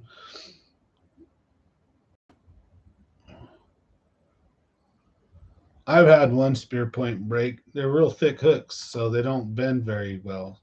They'll just break if you put too much tension on them. All right, let's do this giveaway, folks. Smash that like if you haven't already. Let's read the names out one more time. And if you make it in and get in by the hair on your chinny chin chin, well, then congratulations to you. So we got J Rod, Ronald Roquemore, RC Creative, Mike Dozier, Ray, Dustin Donnelly, Curbs, Daniel Foss, Outdoor with Ansky, Brian Wink, Charles Chalk, Roy Sizemore, Silveras 5, and Tony Duran. So I'm going to give the wheel just a what do you call it, a cursory spin, because someone had said that it like one of these sites picks like the first name you enter, and I don't think I've ever noticed that with the wheel of names. It seems to be pretty random, but the second spin is always random. It's not in any kind of order. So we spin it and we get rolling. All right, now anybody hear their name or didn't hear their name, speak now or forever hold your peace. And thank you as well for watching Common Sense Fishing tonight and hanging out with me. I'll still be having my live stream tomorrow. Tonight's was a surprise makeup live stream to say I'm sorry for missing Monday, and then last week because I had Deku for part of the week, and then before that I missed Mondays because I was working, and yeah, it's been hectic. So, but I'm excited to be back. You know, we're going to be doing some awesome live streams, catching you guys up on stuff. I'm going to be doing some night fishing. So a lot of night fishing and stuff like that coming up soon when the weather finally turns. Then during these dips, I'll be doing day fishing when it's not too hot outside. And I'm sure those will be during the windier days and also when the barometric pressure is at its lowest. So fishing should actually be toughest and the most hard when I decide to go out during the day. While when I'm going out at night, it's going to probably be the most productive and awesome. So we'll try to I'll bring you the reports of where I'm fishing, when I'm catching them on. But the footage, I'm going to try to work something out where I got some decent lighting on the boat and get some okay footage for you guys. Because, you know, night fishing can be tough on YouTube as far as visually. It's just doesn't come across well on the camera. So we'll have to figure some things out to hopefully get you guys some good footage because I'm going to be doing a lot of night fishing. So if anything, it'll be like, oh, I got double digit, oh, you know, all excited and shit. Oh, JP Fraggett just got in. All right, let's put you in, brother. Okay.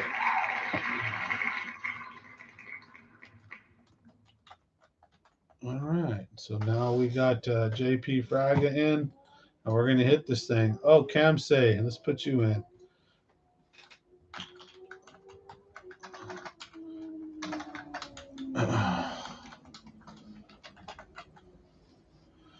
You know, it sucks. I'm not for or against anybody, but I would like everyone to win eventually, right? Oh, it's all right. Cam say, don't matter. Did I miss it? No, you didn't miss it, JP. We're about to do it right now. So thanks for watching. Please make sure you smash that like button if you guys get a chance. And we're gonna go ahead and do the giveaway now. So I'm gonna record this so you guys can see, and then we'll be calling it a night here in a second. So thanks for bearing with me.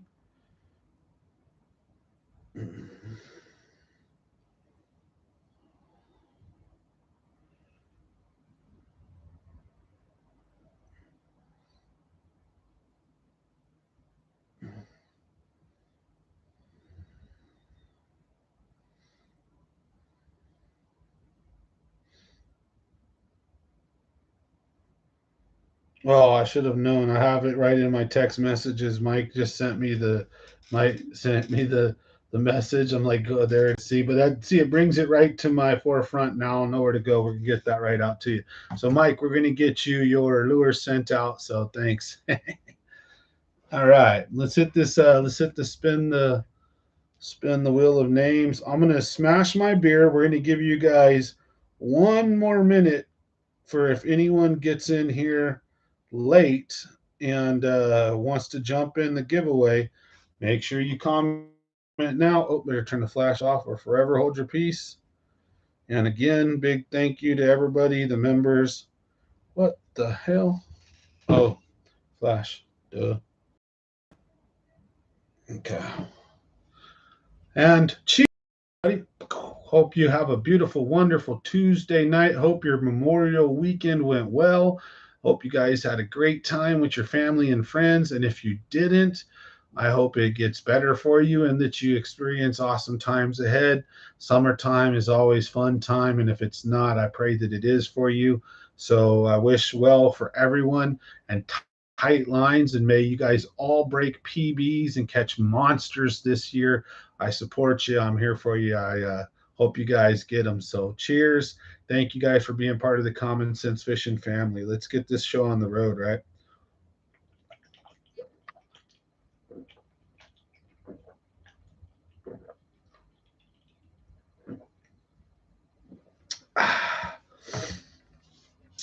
Like to showcase some of the beers too on the channel every once in a while. This one is made right here in the Central Valley, California, where I'm from. So it's not bad. It's an 8.4. And you see, I just smashed it. It actually tastes pretty decent. So let's get this on the road. Thanks for watching. Smash that like. If you want to get in on the giveaway, please comment giveaway now. This is the last chance before I spin the wheel of names and we end tonight's giveaway. So that way, if you just got in, make sure you comment giveaway because I'm about to hit that button. Hit the like button for me. Thank you guys very much. Share the video if you like to your social medias. Let people know, hey, there's a cool YouTube channel you guys can come hang out with. We do giveaways every month. Awesome content. I give away the best tips and tricks I can. I'm no Kevin Van Dam, but I'm a decent fisherman and I share every bit of knowledge that I got, not stingy with it. And I'm more than happy to answer any questions. And excuse me, we get down on this channel so you can bring up whatever you want. We'll talk about anything. We try to keep it fishing related so as not to upset the hardcore fishermen, but I'm more than happy to talk about whatever the hell, honestly. So, but this is a fishing channel, but I've been there. We've done Freaky Friday with freestyling. We've done scary stories, all kinds of cool stuff. Max Attic, let's get you in there, Max Hodak. All right, I hope I didn't pronounce that wrong. Let's just put Max H. So we got our last guy in. All right, that's the last dude. We're calling it closed now. All right. Okay, here we go. I'm going to record this so you guys know we ain't no bullshitting or not. Here we go. Excusez-moi. Okay.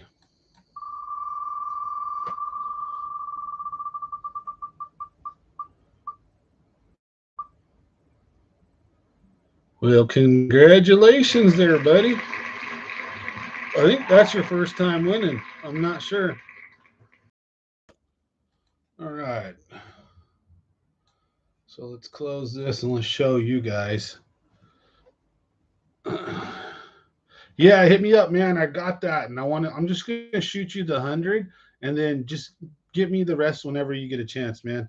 And then we need to go fishing, brother. Gotta take you out on the boat. We'll shoot some video stuff. I really want to make sure we get Ansky out there on the lake, or the river, wherever he wants to fish, for that matter. Good guy right there. So thanks for watching tonight, Ansky. All right, here we go. Here. Excusez-moi. Oh, Okay.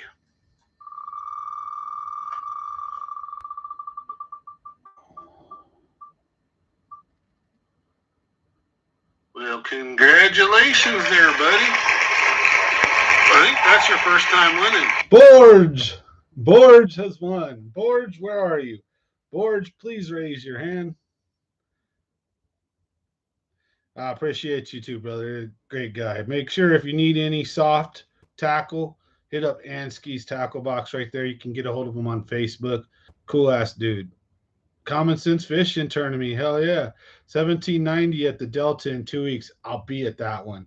So, Borge won.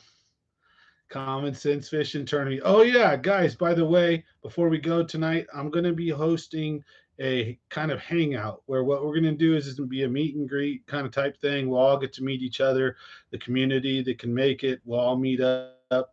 I'm doing it at one of the local lakes. There is a post on the community tab where you can vote. Also on Facebook, I have a post if you want to comment on. So the most comments wins, and we're going to hold it at either looking at like Lake New Melones or Don Pedro. And what I'm going to have is I'm going to have tri-tip, I'm going to have barbecue, I'm going to have all kinds of drinks and sodas. We'll have some beer there. We'll have a bunch of good refreshments and stuff. I'm going to have some prizes that we're going to do some contests and some things for, and we're going to give those away for free. And then I'm going to pull a couple of ultra rare autographed items and some other cool stuff. And if you guys are interested, we'll do a raffle for those and maybe sell some tickets.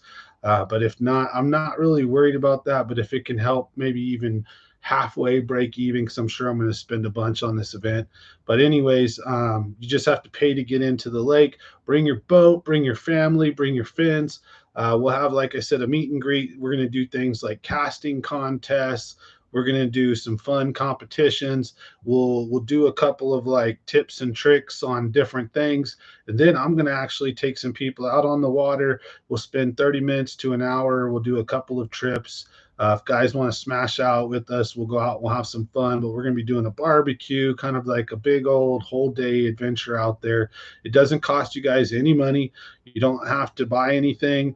Everything will be free. If you're interested in some of the cool stuff that I'm going to have, though, you can buy some tickets that are specifically for those items, but I'm going to have some cool stuff as well. We're going to have some fishing gear, some lures. We'll have a couple autographed items that are going to be free prizes that you can win by doing things like casting contests, all kinds of stuff like that. We'll probably hold a little 1 hour tournament on the lake, and best big fish or best bag that you can get in 1 hour wins. We're going to do some fun stuff. So I'm looking at having that in the next 2 weeks. Make sure you get your 2 cents in on where you'd like it, because I'm willing to do it at the Delta, like Eastman, Pedro, McClure, any of those things. So if you're interested in that, get a hold of me, or just look out for that. I'm going to be putting a lot more information about that out. It's nothing crazy or big. I don't have like event insurance or nothing. I'm not trying to do anything too crazy. It's just basically a bunch of pals up to go hang out. All right. So anyways, thanks everybody for watching. So Borge did win. J-Rod, so I was using, obviously your name was backwards, so it said Borge. It looked hella funny. So I ain't got a boat, but I got a yak. Bring your yak, or better yet, come jump on my boat. This meet and greet, anybody who is a member is guaranteed I'll at least take you out for 15 to 30 minutes, depending on how many members show up. And if you're a subscriber, once we run through any members, then because that's part of the perks and benefits of being a member here, entered into monthly giveaways and stuff like that. So if we're going to go show up at the lake and we have some members show up, they'll get first come, first serve. We'll get out on the water. We'll do some fishing.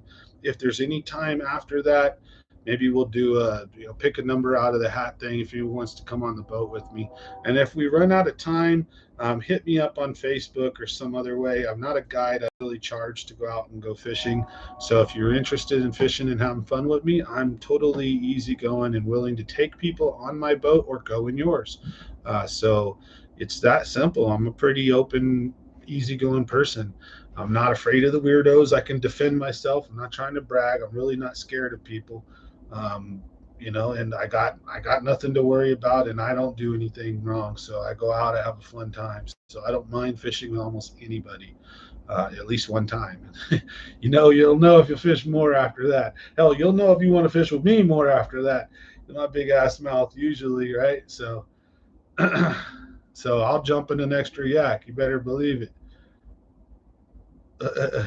Doors, but it was Boers because it was backwards. D was a B. Yo, Marco Houston, what's up?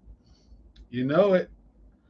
So you second New Maloney's. That's where I'm thinking about having it at New Maloney's. So anyways, if you guys are interested in doing that, meeting up, we're going to barbecue ribs, tri-tip. We'll have some hoagie rolls, barbecue sauces, stuff like that. We'll have maybe some hot dogs, hamburgers. We'll have some sides, and potato salad type crap, maybe some elote, some corn with some mayonnaise and Parmesan cheese and the sauce, the sauce, the Frank's hot sauce or whatever that goes on there. We'll do something like that, so that's going to cost me a pretty penny. So I'm going to bring some autographed 49er jerseys, some autographed footballs, baseballs, probably bring in a couple game use autographed bats or something, maybe some photos, stuff like that. A couple of different items from different things that I've been collecting over the years. And then we'll do like maybe sell some raffle tickets, $5 each and maybe 5 for 20, something like that. And if we sell $100 in raffle tickets, whatever, we'll pull out a few items and we'll raffle them off. If we sell a bunch, we'll raffle more items off. But if not, whatever, it's not really, this isn't trying to make money or anything, but if it can help cover some costs that I spend for food and all that, great. But that's not what this is about. I'm going to have things that are pretty much, they're all free. We're going to have some prizes, like I said, for casting contests, all that cool stuff.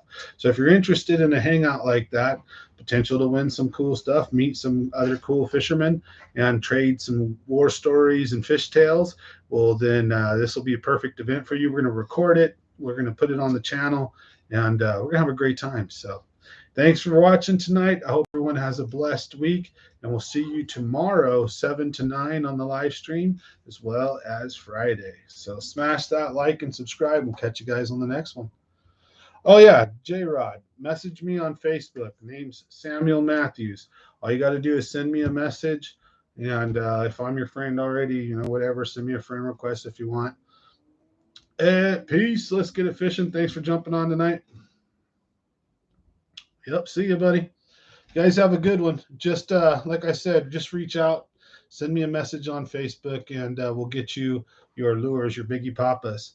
So other than that, if you're interested in the meet and greet, hangout, barbecue / party event type thing, well, keep paying attention to the channel here. Follow me on Facebook, Sam Matthews on Facebook, or Sambo209 on Instagram. I'll have all the details. We'll have the place picked within a few days here, and we'll have more details for you. So thank you very much. Y'all have a wonderful night. Thank you. Tight lines, everybody.